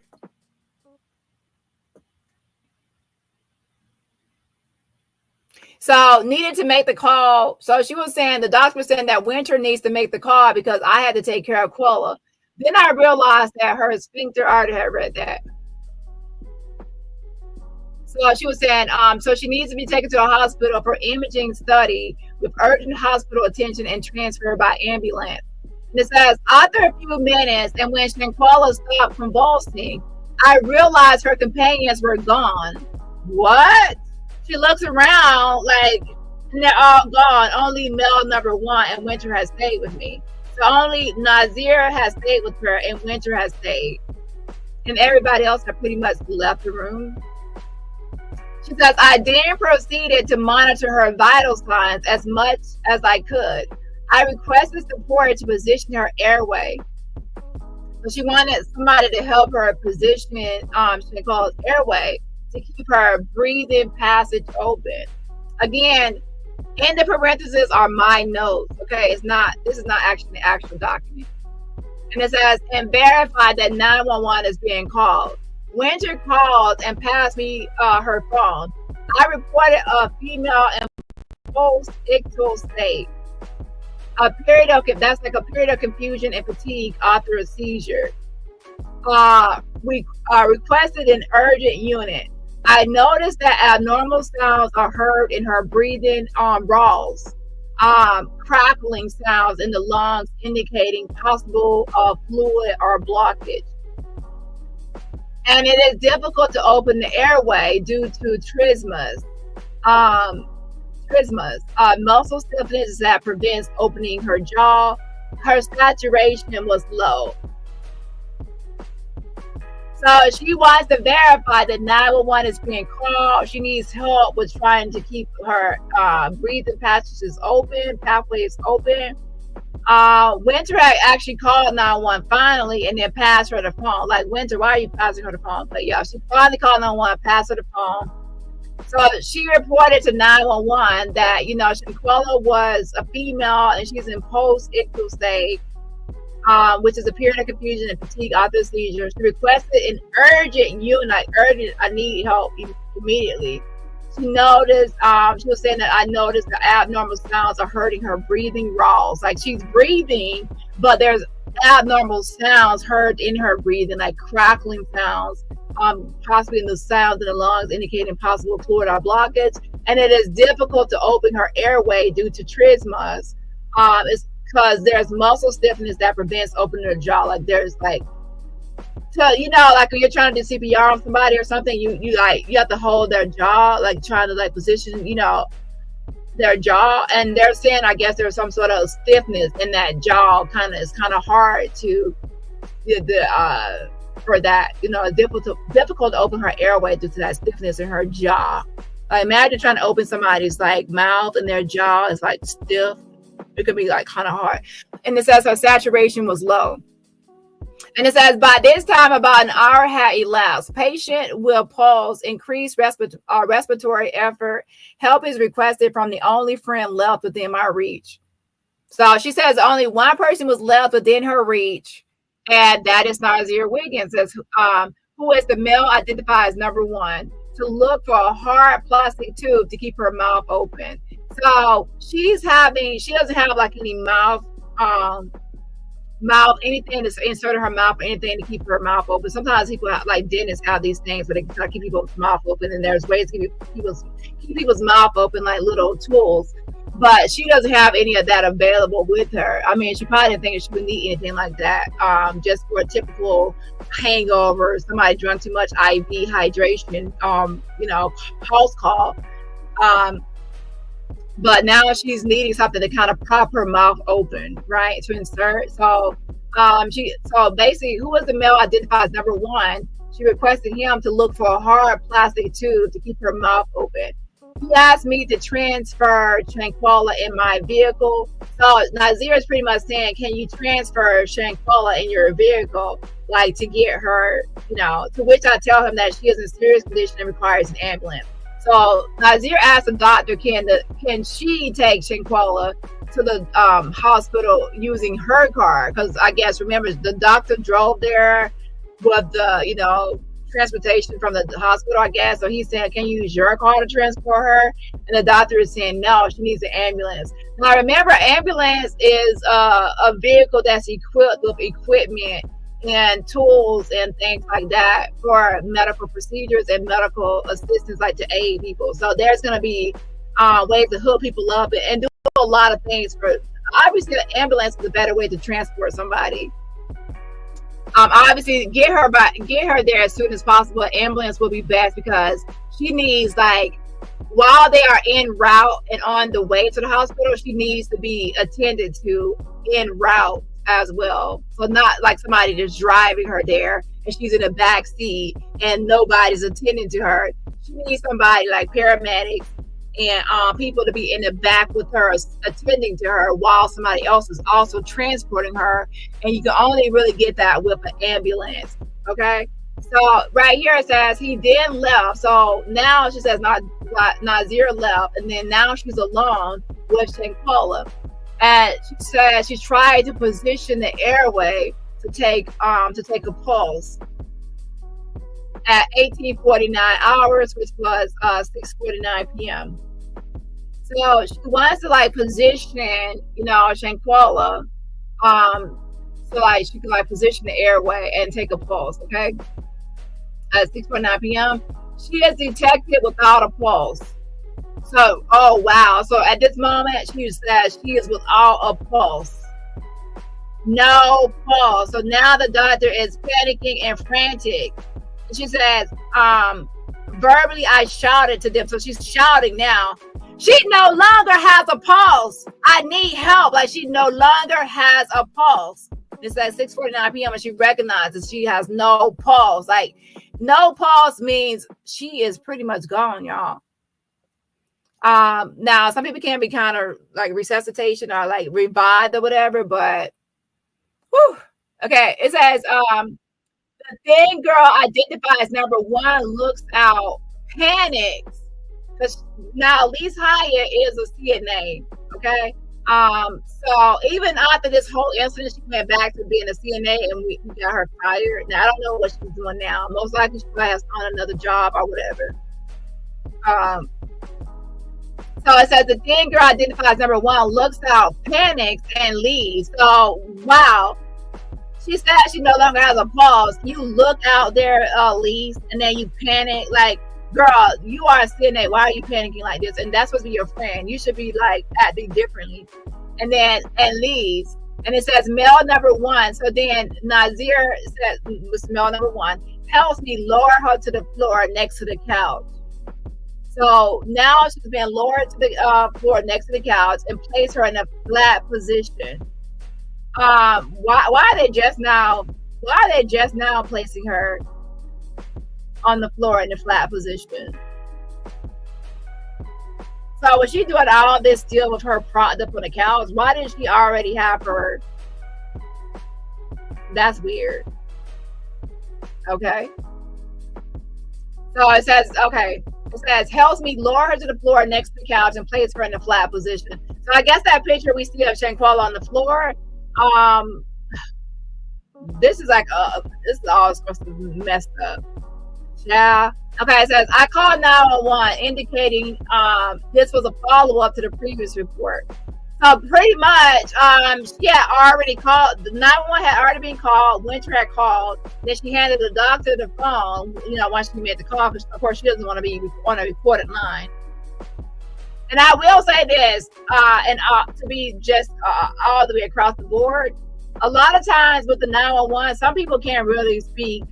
All those people are not really trained to speak English. Not all of them, okay?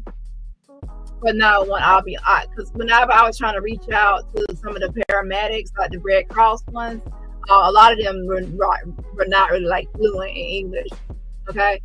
Okay, let's see right here. So right here it says indicating this was a follow-up to the previous report that the patient is now in arrest, cardiac arrest. That's why they have like American Medical Center where the doctor works. They try to they have certain hospitals there that they kind of cater to and target. Their target audience are tourists, and they will have like doctors and they will have like paramedics and different people working for them at the hospital that speak English, because that way they can target American tourists. And that's why a lot of American tourists will use American hospitals, some hospitals that have like people that speak English. And even like the concierges, like the concierges, whatever, they also speak English. Okay. Yeah. So right here, let me go back. Where was I at? So this is like a second 911 call. Okay. So the first one she called and she told them that, but now with no pulse, there has to be an update, right? So now she calls 911 again, obviously. So she's like, and also, where are they? So I called 911 indicating this was a follow-up to the previous report that the patient is now in arrest, cardiac arrest, where the heart has stopped. Wow. CPR maneuver, emergency chest compression. So the CPR maneuver, emergency chest compression is to restart the heart. So she's doing now, she's like, of course she's like panicking and now like, oh my gosh, like this, she has no pulse. And she already has shouted this out. And, Elise was panicking and, and it's like Nazir, the only one that came back in there. And so she's doing like emergency chest compression. She's trying to restart her heart. Like she's, okay.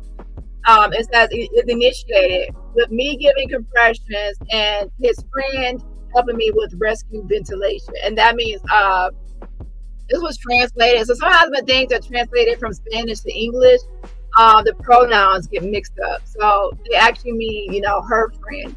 Okay. That's like a common mishap or mistake. So it says, and her friend helping me with rescue ventilation until the Red Cross ambulance arrives. So they're really trying to do CPR on her, where, a lot of times with CPR is best. We have two people, one person doing like the ventilation and things, and the other person giving compressions. And there's like, oh Lord, they're really trying to restart the heart. And it says, and his friend, and her friend helping me with rescue ventilation until the Red Cross ambulance arrived. So then, about 5 minutes, so they kept on trying to do it, like restart her heart with this CPR until the ambulance arrived. And it says about 5 minutes after she went into arrest, I asked them to transfer the patient by ambulance, but they refused, saying they could not take her without a pulse.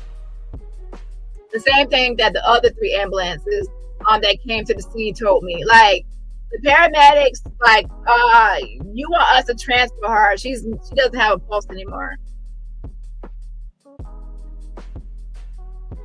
So let me pause right here real quick.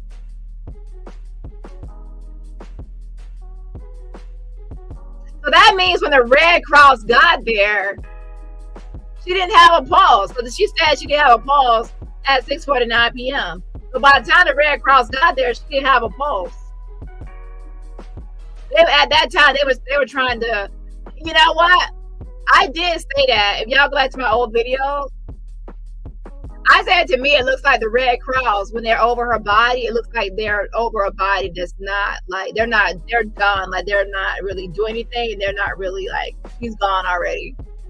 So by the time the Red Cross got there, she had no longer had a pulse. So the doctor said she did have a pulse.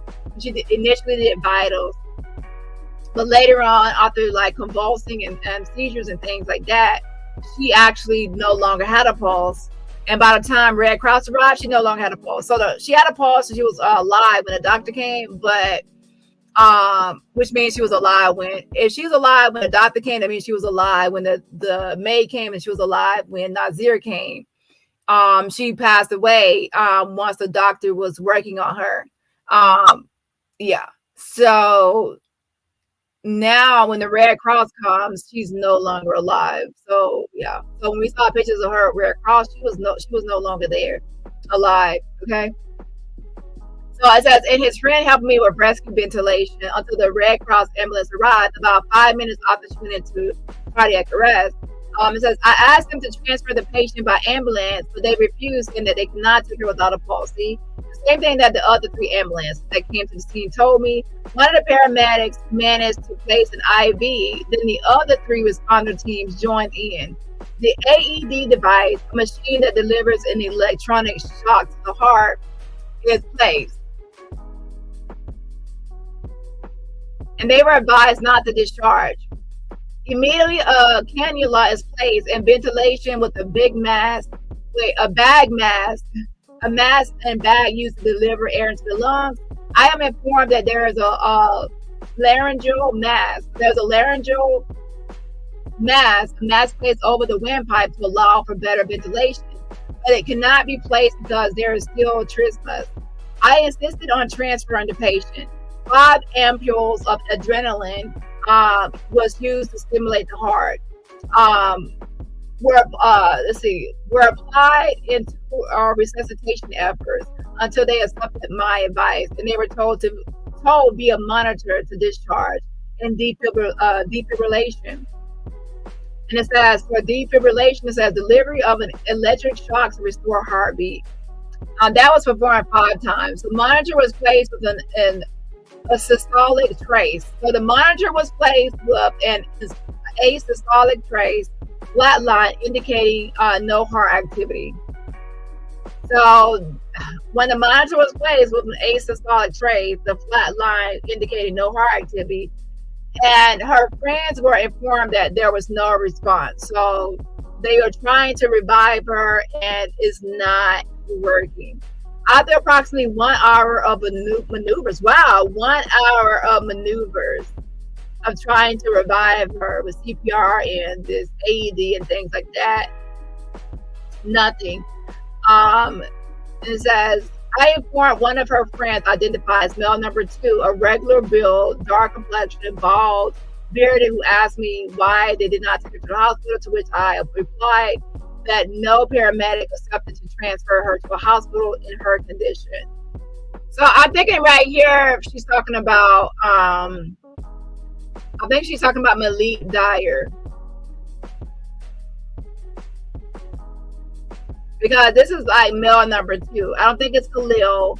I think it's actually Malik Dyer. And she already said number one male is actually Nazir Wiggins. Well, that would be Nazir Wiggins. Number two, I think it's going to be Malik Dyer. And then when she said something about a male that's more stocky or bigger built, that's going to be Khalil Cook.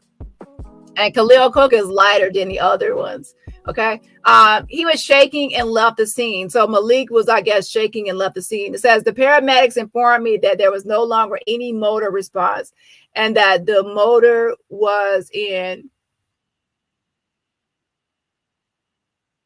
I think I had a typo here.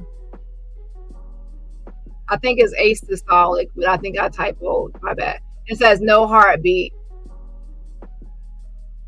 But let me actually make sure what I might have changed right there. Let's see, hold on. Let me go back here.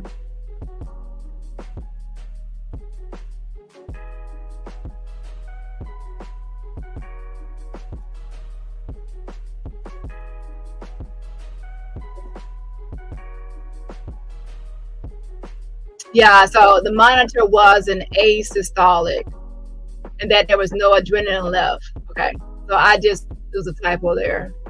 But hold on, let me go back. So the monitor was an asystolic, no heartbeat, and that there was no adrenaline left.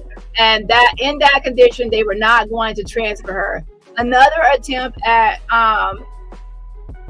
reanimation was made. No pulse was detected in asystolic without any type of motor response with dilated pupils.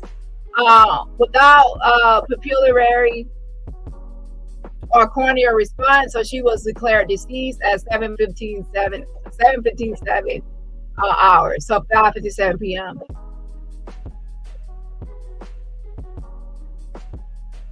Now, this is weird because it says 17:57 hours she was declared deceased.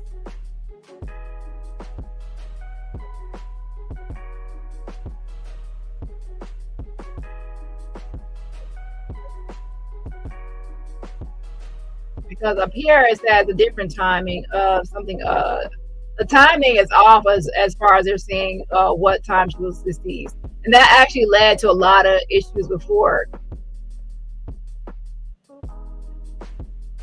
Because right here it says at 18:49 hours, 6:49 p.m. she was detected without a pulse. So I guess they're saying that they think that she died before that time period. So she was declared deceased at 17:57 hours. And it says at the end of the third round of maneuvers, the municipal police officers had arrived. So by the third round of maneuvers, the municipal police officers had already arrived at the scene and did not interfere in any way. Only in one of the relays that were made. They asked me about the patient's condition, to which I responded that she needed to be transferred to the hospital, letting the medics work. After she was declared deceased, I waited for them to finish interviewing one of the Red Cross paramedics, as he was one of the first to arrive in the ambulance. Now, let me actually go back to this other document real quick to see something real quick.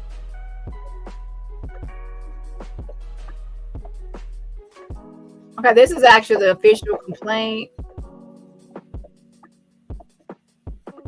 I'm going back to the part she said no pulse. I can see that time.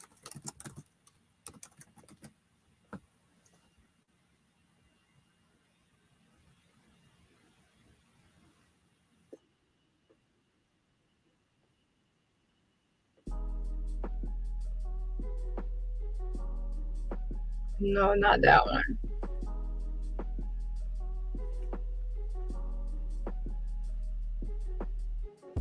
Right here it says I was left alone with her and I tried to position the airway, take a pulse at 16. Oh, 1649. That would be 449.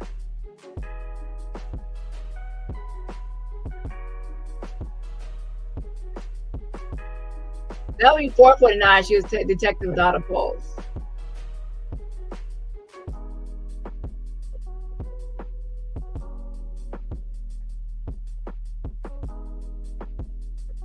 So 449, she was detected without a pulse. And then let me go down here.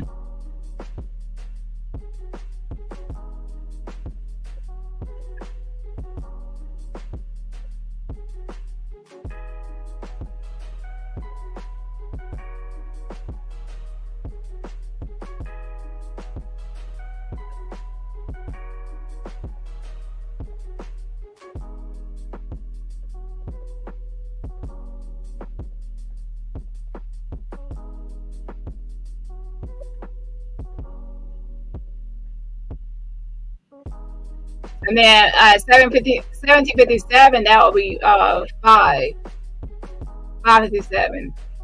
Okay. So I think that it was an error in my document. Okay, so that makes more sense.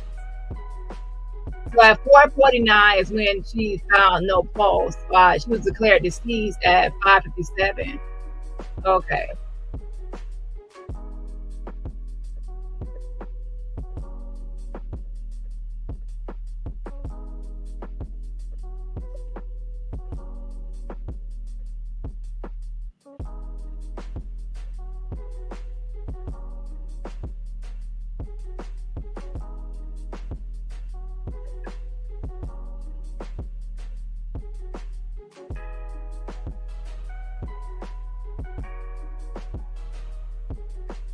Okay, so I need to actually correct my own document.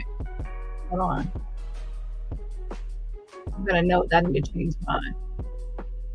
So for my document, I have 1849. I need to put that to 1649. That's what I made a mistake. Okay, so now it makes more sense. So at 4:49 p.m. is when she shouted to them that she didn't have a pulse, and then at 5:57 is when she finally declared her deceased. Okay.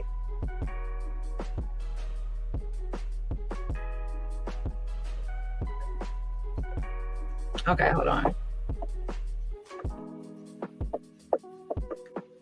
So right here it says after she was declared deceased, I waited for them to finish interviewing one of the Red Cross paramedics as he was one of the first to arrive in the ambulance. One of the officers took my statement in about 10 minutes before the end of the interview. Giovanni, and that is the head manager, head concierge. Okay. I spoke to him briefly. The main one I spoke to was the one that was really over their whole stay, the one that kind of checked them in, told them about the place, and they called for anything they needed. I spoke to that concierge already. Well, a lot of us did because I allowed y'all to ask questions for those that were here then. And it says one of the officers took my statement in about 10 minutes before the end of the interview. Giovanni, the administrator, arrived, and the officers told me I could not leave yet. I stayed for about 15 more minutes, and I left the place around 19:30 hours, 7:30 p.m.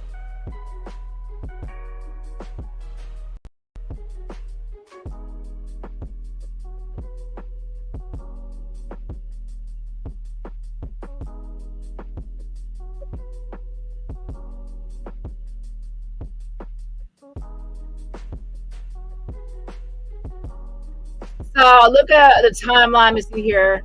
Around 2:13 p.m., doctor is notified by WhatsApp of a person needing medical assistance.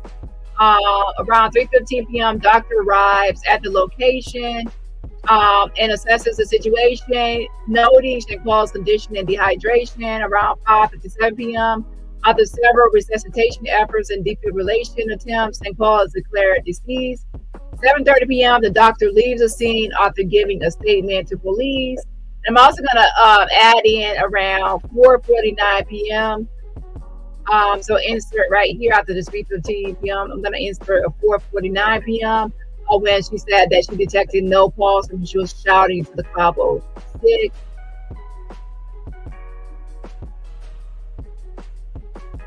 So 2:13 p.m. Doctor is informed of the medical request via WhatsApp. 3:15 p.m. Doctor arrives at Villa Linda and assesses Shanquella's condition. Around 3:45 to 4:15 p.m. Doctor recommends hospitalization. Friends deliberate and decline due to cost concerns. 4:45 to 5:30 p.m. Doctor administers IV. Shanquella experiences seizures. Doctor calls for emergency assistance. Around 5:57 p.m., that's when Shanquella is pronounced dead after multiple resuscitation attempts fail. And then 7:30 p.m., the doctor gives police statement and departs.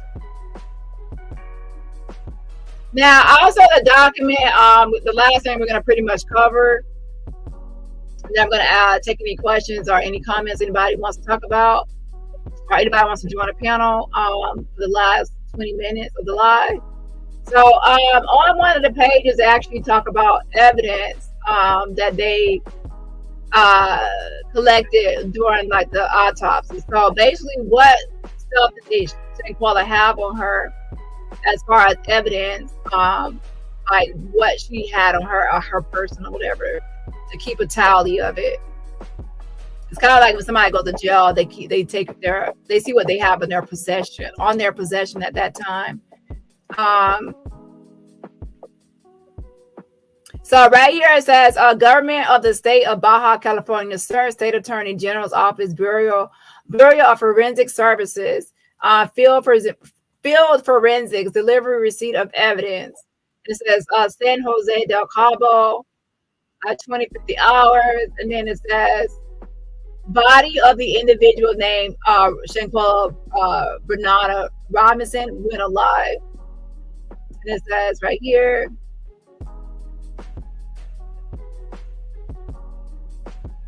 so it says SJC 22. It says evidence room. This is an evidence room. San Jose del Cabo, Colonial Los Verdes, Los Verdes, I don't know. Okay, anyways, it says inventory. So inventory, write the number, letter of alphanumeric. So alphanumeric, that means letters and numbers. Combination, identifying each delivered piece of evidence as well as its type of class, cancel the remaining spaces. So identification number 1, it says one brown handbag with 2 books, a notebook, a hygiene kit, a red bag, most likely a hygiene kit, most likely, like, you know how they have the traveling kit sometimes, a red bag. So then they also saw a red bag with one $50 bill in it, 5 $20 bills, 1 $10 bill. So one $50 bill, that'd be $50. 5 $20 bills, that's $100. So that's $150. And then 1 $10 bill, that's $160. And then they have 9 $1 bills, so that would be $169. So I do believe that she probably have more than $169 remaining in her. Like, I don't think that she just only had $169 left. So people said that some of her money might have been taken or used, and they might have like rummaged to her purse or got some of her money. I wouldn't doubt it. And it says 1 black key, and then it says a driver's license under the name Robinson, Shanquella Bernarda, and then 2 passports. And then also, so they have her driver's license under her name, and then also 1 white cell phone. So they also had cell phone.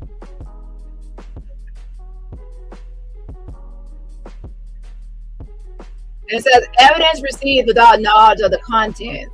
And it says rubber stamp seal received October 30th, 2022. And it says illegible. Something was written illegible. And then it has a delivery person right there, Eduardo, Trinidad, Jerez, whatever. And then criminal expert. And then it says Karen Andrea Castro, evidence room assistant. So that's pretty much all we're going to cover today. I'm going to read some of the chat. Oh, I'm not even showing y'all, my bad. what I'm actually going over is this. So this is actual complaint. This is actually submitted to in the complaint, and it shows the. I just read over this right here. I'm just showing y'all. This is what I was reading. It just shows like what she had on her person, what they took into evidence or as her possession. Okay, and then also at the very bottom it say like what people were handling it, the delivery person and also the receiver. Okay. And it says annex, delivery, receive, continuation. It says no. So that's the only thing I'm going to go over tonight. And then this column right here, I'm going to zoom in. You can pretty much see what I was reading as far as identification. And then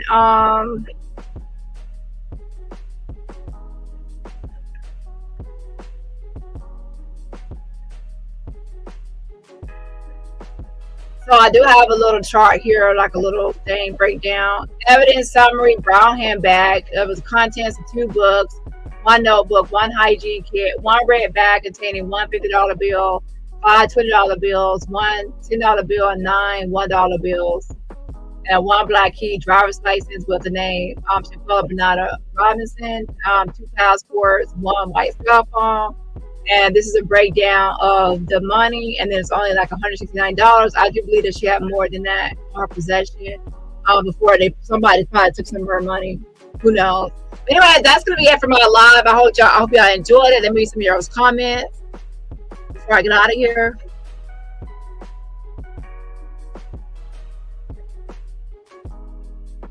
Hold on. Demetrius says they went to go eat, yet their food is part of their package with top-notch chefs. Really, Mexico and USA. I wouldn't say that their food is part of their package. I spoke to the concierge, and they said that the chef is extra. So if you want the chef to come cook for you, you have to actually pay for it. It's a separate service, so it's not included. Now, what happens is Cabo Villas is like a one size, not one size. They're like a one-stop shop. My mind is drawing a blank of what I want to call it. They're like an all-inclusive, and inclusive doesn't mean like they include everything, but they can take care of all your needs. All you have to do is call the concierge, or send a text message to the concierge of what you need, like groceries, food, chef, whatever, and they will help you get these items, but it's going to cost you money, so it's not free. So you can like text the concierge that you need a shelf, but it's going to charge you per meal. If you actually need like something from the store or something, it's going to charge you. Like everything you do is going to really charge you. The concierge is going to kind of like, they have contracts. So if you say you need a doctor, they have a contract with the American Medical Center, like where the doctor works. Well, they have a contract to try to they'll try to refer you to that place. If they have a contract with a certain car service, I forgot the name of the car service, but they have a contract with them to provide services. And they have contracts with different people. So that's why they want you to call the concierge. It's a good business strategy. If everybody that stays at the villa calls the concierge for everything they need, they can refer you to all their partners and people they have contracts with as like a referral service, and they could possibly get money because of their referral. So they're always making sure their hands are at everything, from the shelf to everything. Now, what's included is also, of course, the maid is included. That the maid are actually contracted too. The maids are actually working for somebody else, but then they work at the villas, but they're actually hired by like a maid kind of agency, or should I want to say. Now, they did give me the name before, and I talked to one of the maids. So for that, I would say to look at my video discussing the maids. So let me read a few more questions, and then I'm gonna, or should I say post? Demetrius says the police had no question of them about a dare friend to make a report and allowed to freely leave to go out to go eat.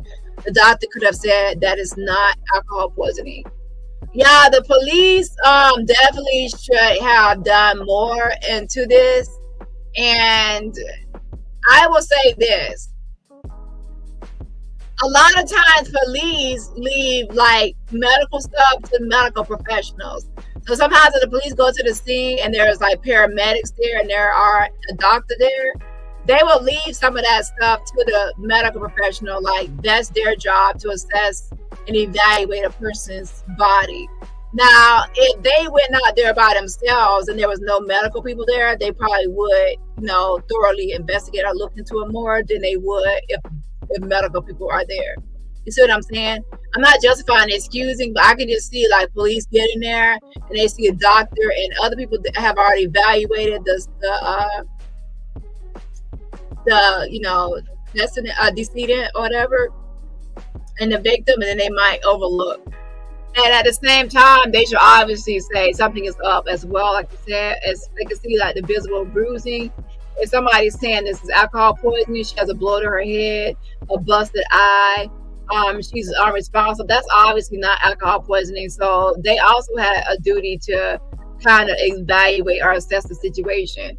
And I just don't think nobody was really doing their job. And the doctor, I think that she's, she definitely had to be spooked by the whole thing, because she even shouted like there's no pulse. Like, and to be honest, I'm sure she's probably reliving this and thinking about what she should have done differently. I don't know. Hopefully she is, because I'm sure that was a lesson learned for her. And she's also inexperienced. I think a more seasoned doctor who wasn't freshly out of medical school, because she had only got it in like 2020. She had been only working at American Medical Center for like a year and 3 months. She was inexperienced. A seasoned doctor would have handled those people like Cabo 6 more better, and would have been more like adamant and persistent as far as like what's going to happen and more in control of the situation.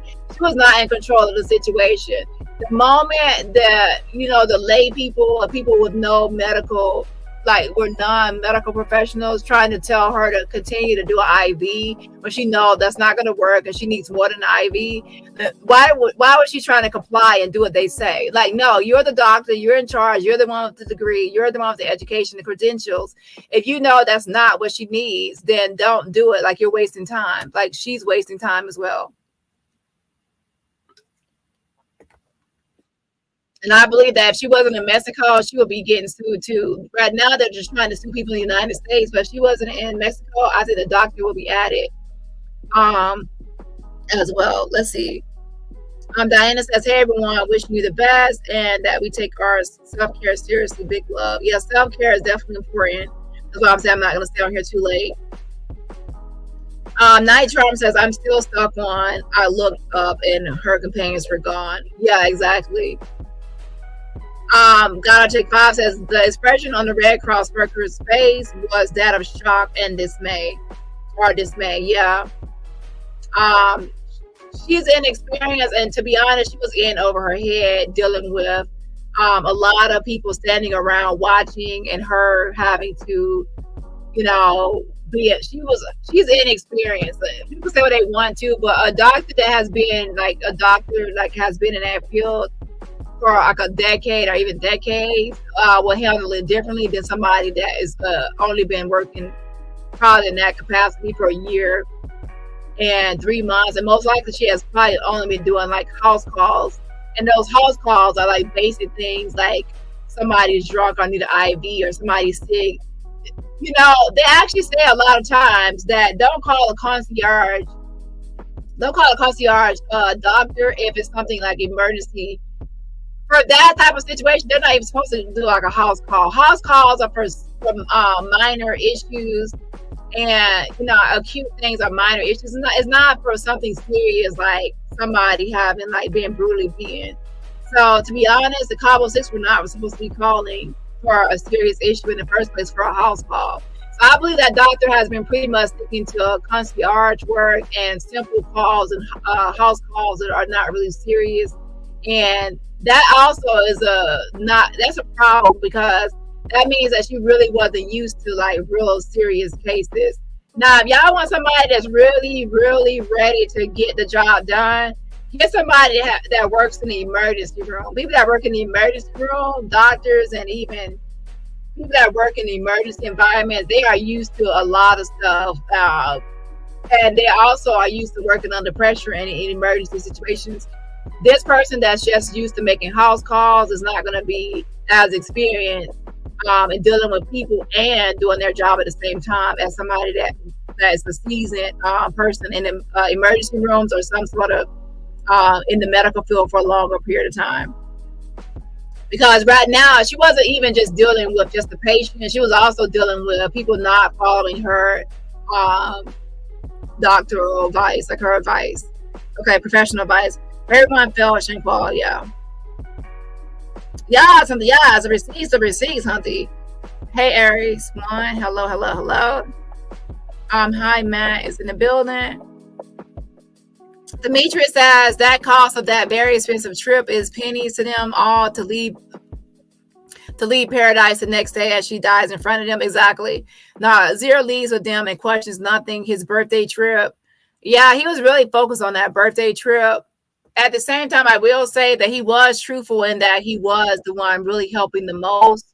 He was really the one helping the most in the whole situation. At the same time, all of them, all Cabo 6 and Zero witnesses included, are going to be included in this lawsuit, and everyone will have to speak. And now I will say this. Some people don't have to speak. People are thinking like people have to go. No, they don't. People can just choose to ignore it, and if they ignore it, they can just possibly lose by default if there's evidence and there's proof of damages. So ignoring it won't make it go completely away, but it doesn't mean that they have to actually show. You actually think they're going to be forced to go there and speak. If they choose to ignore it, then they won't have to be forced to say anything, but then they could lose by default. Nazir is going to be included, and the thing is, Nazir has already been speaking, and also to the FBI, and I also have conversations with Nazir. The thing about it is, now the question is, will he speak now? So I'm curious to know, will he speak now that it's going to be this whole thing, and he's also involved. And remember, what he says can be used against him, even civilly in this whole thing. So my thing is, most likely he probably will defend himself and say he had nothing to do with a lot of this stuff, just like he's been saying. So we'll see what he's gonna say. So I'm curious to know how all the Cabo 6 will respond. How will Nazir respond now that they're holding him liable for being negligent as well and concealment? How will he respond to that when he said that he hasn't concealed, he hasn't been negligent? So how will he respond? How will Dejanay respond? Will she duck and dodge? Will she actually respond at all? Will some of these people get a lawyer or not a lawyer? How will Winter Donovan respond? How will Elise Hyatt? I'm curious to know how everybody will respond, or if they will respond, or will they will lawyer up, or what will happen. So I am actually curious to know everybody's response. And also, will Nazir finally come out publicly and he has already kind of told them before, said something against the Cabo 6, but will he say it in the court of law? What's going to happen in the court of law with all of these Cabo 6? So I'm sure everybody's going to be curious to know what's going to happen with all of this. And don't forget, it's not just the Cabo 6 that have been named in this lawsuit. The other people that have been named is FBI. How will the FBI respond? Because they have not even responded to my request. Y'all know I request information all the time. I requested information. I didn't get a response. So how would the FBI respond against the allegations about them? Will they actually release information? Will they say the case is still open? What will they do? Also, the Department of State, how will they respond? But they have also sued government entities. So how will these government entities respond as far as this case goes? So a little bit, I doubt that the FBI and the Department of State will ignore this, because obviously those are government entities. They're not going to go into default or whatever. So with that being said, I do think at the end of the day that this will get more answers. And I think that that's what the family wants, more answers. And I do believe that since it's a jury trial and jurors are going to be kind of left to decide things, I believe that the jurors will definitely hold Dejanay responsible. Others as well be here responsible because of the doctor's statement. But this is just a doctor's statement, it's tangible and it's what she stated. I'm wondering if they're actually going to try to get the doctor to come to the States. Do y'all think that they would try to get the doctor to come to the States Now, issuing a subpoena or something for somebody international, they really don't have jurisdiction to do that. Like, it's outside of it's like jurisdictional issues sometimes when it comes to subpoenas as well. So I doubt that. But there could also be discovery as well for other things. It could be a lot of stuff that happens during discovery. So with that being said, a lot of things could come from this case. Definitely more answers, and it will wake some people up. And I will say that some of the Cabo are shaking in their boots because they are realizing now they cannot be silent. They have to respond in some sort of way. A lawyer has to respond, or they're going to end up in some sort of default because there's too much evidence out there as far as them being complicit or concealment or something. And keep in mind, this is not criminal, so this is not saying they have done anything criminally. This is not a criminal. They're not going to get like a criminal charge because of this civil lawsuit. Now, I will say this though: if people get to talking and they start saying incriminating things, the FBI could possibly use some of the statements made in the civil lawsuit to pursue further, prosecute the criminal case. Sometimes criminal cases lead to civil lawsuits, and sometimes civil lawsuits lead to criminal cases or charges. Because remember, in the recent case of Abercrombie, Mike Jeffries from Abercrombie, he was just charged for like sex trafficking and things like that. Well, in that case, the police were hearing things about Mike Jeffries in the media. Like BBC and different people were reporting on Mike Jeffries and Abercrombie and Fitch and their sex trafficking and things. So they actually started investigating him due to media reports. So sometimes, this media stuff and the civil stuff can lead to criminal charges or help with a criminal investigation onto someone as well. And then also the vice versa, where criminal stuff can lead to somebody suing somebody once they have been found culpable or liable in a criminal investigation. So so anyways, guys, that's pretty much all I have to say. Yeah, it's definitely a right start in the right direction. And so with that being said, y'all have a great rest of your day, and I will see y'all in the next live.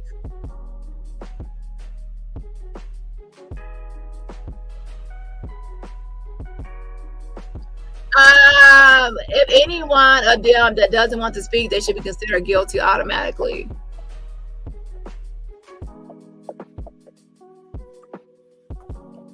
Yes, I agree that all should be included. And the reason I say that is everybody needs to be included to get everybody out in the open to argue about what happened and say what happened.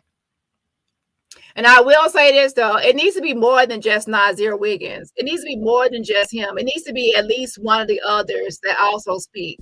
That will be more helpful because Nazir has already been saying certain things.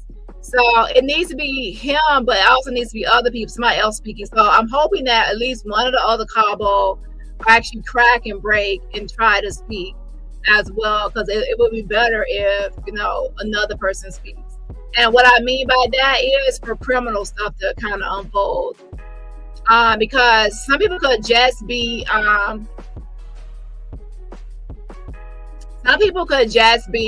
remain silent and just let the case go into default or whatever. And then we won't get any answers unless there's some sort of discovery. Now, with discovery, they can actually try to subpoena stuff to get answers. Sometimes people are not answering you. You can try to subpoena certain things to get certain information. But I'm glad, I will say this in the finale, in closing, I'm glad they have added the FBI and the Department of State, because they want to I'm glad they added them, because now they also have to answer to what they are doing. Because I also requested public information, and they did not release the information. I'm like, if the case is closed, you can give the information. If the case is open, then obviously you're not going to give information because that can impede or mess up the investigation. But it doesn't seem like you're investigating anything. It seems like you're just stalling. You don't want to give any information. So I think that's what the lawyer is also experiencing. Like, listen, y'all are acting like y'all have closed this because y'all don't seem to be investigating. And at the same time, you don't want to release any information, even though you're acting like it's closed. So is it open or closed? And when you ask them if it's open or closed, they don't really give a direct answer. They kind of say, we're still looking into it. We're still accepting any new tips. It's like, okay, so I guess it's semi-open. Oh, they leave you in limbo. So this is going to get like this is forcing the FBI's hand to give a more direct answer and a more direct response. Like, respond. Like, is this shit open or is it closed? What are you doing? What have you done? What is going on? Like, give answers. Stop giving the runaround. Stop beating around the bush. This is like, Shanquella lost her life. Get it together. We're not going to let you sweep it on the rug. We're not going to let you play with us. Give us answers. So this right here, I feel this lawsuit is definitely saying, give us answers. It's not really about the money, because they could have tried to ask for way more money. It's not really about the money. It's about getting answers. They want everybody to speak. They want everybody to talk and come forward and talk and say what happened and what happened.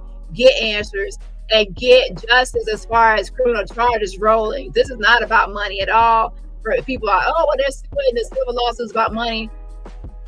Those cases usually ask for way more money. This is all about getting answers and getting to the bottom of what happened to Quella. Why did she go to Mexico in good health and good spirits and good condition, able to walk and talk and laugh and have fun, and then come home and a freaking, be transported home in a coffin or whatever? So what happened?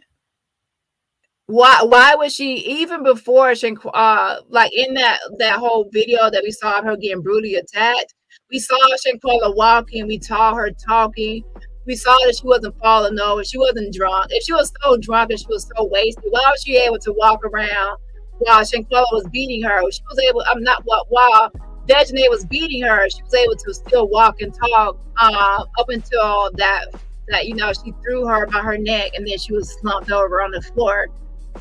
And then after that, now the doctor comes and she's unresponsive. She's a blow on her head. How did she get a blow on her head? We already know how she got the blow on her eye, on her head. How did she get the conjunctival hemorrhage? We already know. She was brutally attacked. We saw it. So everybody is wondering, we saw her get brutally attacked, then why hasn't anything happened? And that's where we're at now. And I do believe that this will lead to answers. This will lead to answers and open up a lot of stuff. Okay. And with that being said, I will see y'all later. Yes, go ahead and continue to sign the petition. And mainly the petition is so y'all can keep updated. And I can send y'all updates if you want to be kept up with any updates. Like this morning, I actually sent that Dejanay changed her name. Also, if there's ever anything we need to do as a collective and as a group and as a unit, I can always send an email and say, we all need to call this person. We all need to do this. We all need to do that. And we can mass report and mass do stuff. Okay. So that's why it's a good way to keep in contact with everybody. Thanks, Danny. You're welcome. Yeah, good night. I missed a lot, but I will definitely be watching both replays tomorrow. Hi, Rabbit. And make sure y'all check out Rabbit, Donna Rabbit Hole News. Yas, on the Yas, check out her.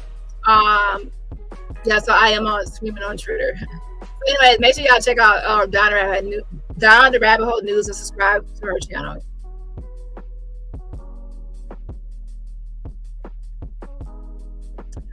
Yeah, they definitely will be watching. Dejanay Jackson and all those people, they definitely do watch, okay? Yeah, they definitely do watch YouTubers and what YouTubers are saying and stating. So yeah, they watch.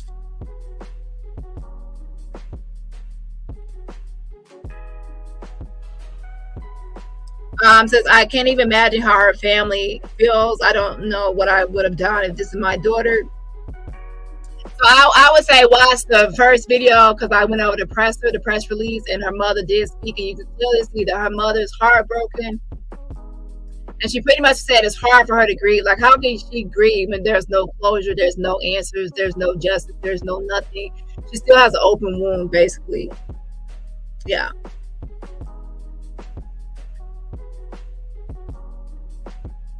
Yeah, Diddy is an example of civil to criminal, where a civil case led to more people coming out and then led to a criminal investigation. Also, Mike Jeffries for Abercrombie and Fitch the same way.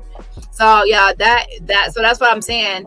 Now, even though there's already a criminal investigation, this could actually give more information and more insight and more stuff could come out that could actually assist the FBI. And I will say the main thing, as this last thing for real, the main thing that was the FBI was stating or saying was that the cause of death was undetermined. And then for Mexico, they said Atlas luxation, and for the United States, it didn't have like a. It says it was like undetermined, like he was not able to come with like a solid answer. But then they were saying that it wasn't Atlas luxation, so there's conflicting autopsies, and the FBI was saying that was the holdup. But anyway, as a civil case, it doesn't need all these.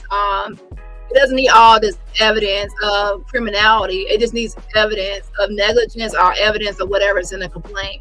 And based on what I read in their complaint, they do have evidence of what they're saying of negligence, of battery, and of a lot of things they have stated in concealment. They do have evidence of that. So I do believe that the civil case will be successful. And with that, y'all have a great night.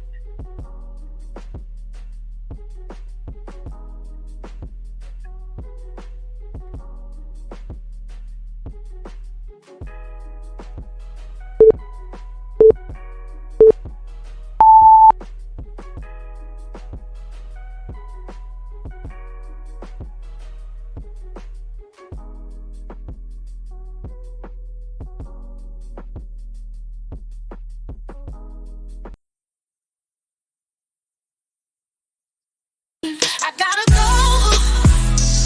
I gotta go. Don't ask me why. I gotta go. I should've left a long time ago. I don't even know how I got here, but I gotta go. Things have to change. I can't stay this way anymore.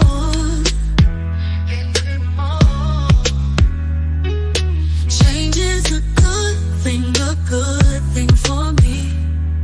I'm tired of the same old thing.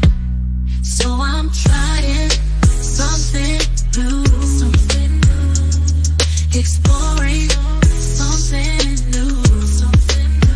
I'm not afraid of starting over today. It's a new day, a new me is coming. You'll see, I see it. Do it.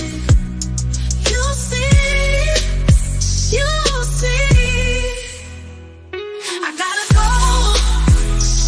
I gotta go. Don't ask me why. I gotta go. I should've left a long time ago. I don't even know how I got here, but I gotta go. I want more than this. I want more than this. I deserve whatever I want, my heart's desire. I want more than this. What is this? This isn't it. What is this? This isn't how it's supposed to be. This isn't how my life's supposed to be. It's not how I imagined it would be. I gotta go. I gotta go. Don't ask me why. I gotta go. I should've left a long time ago. I don't even know how I got here, but I gotta go. I gotta go. I gotta go. Oh, don't ask me why. I gotta go. I gotta go.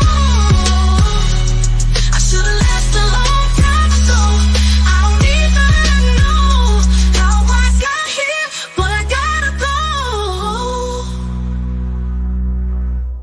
I want more than this. What is this? This isn't it. What is this? This isn't how it's supposed to be.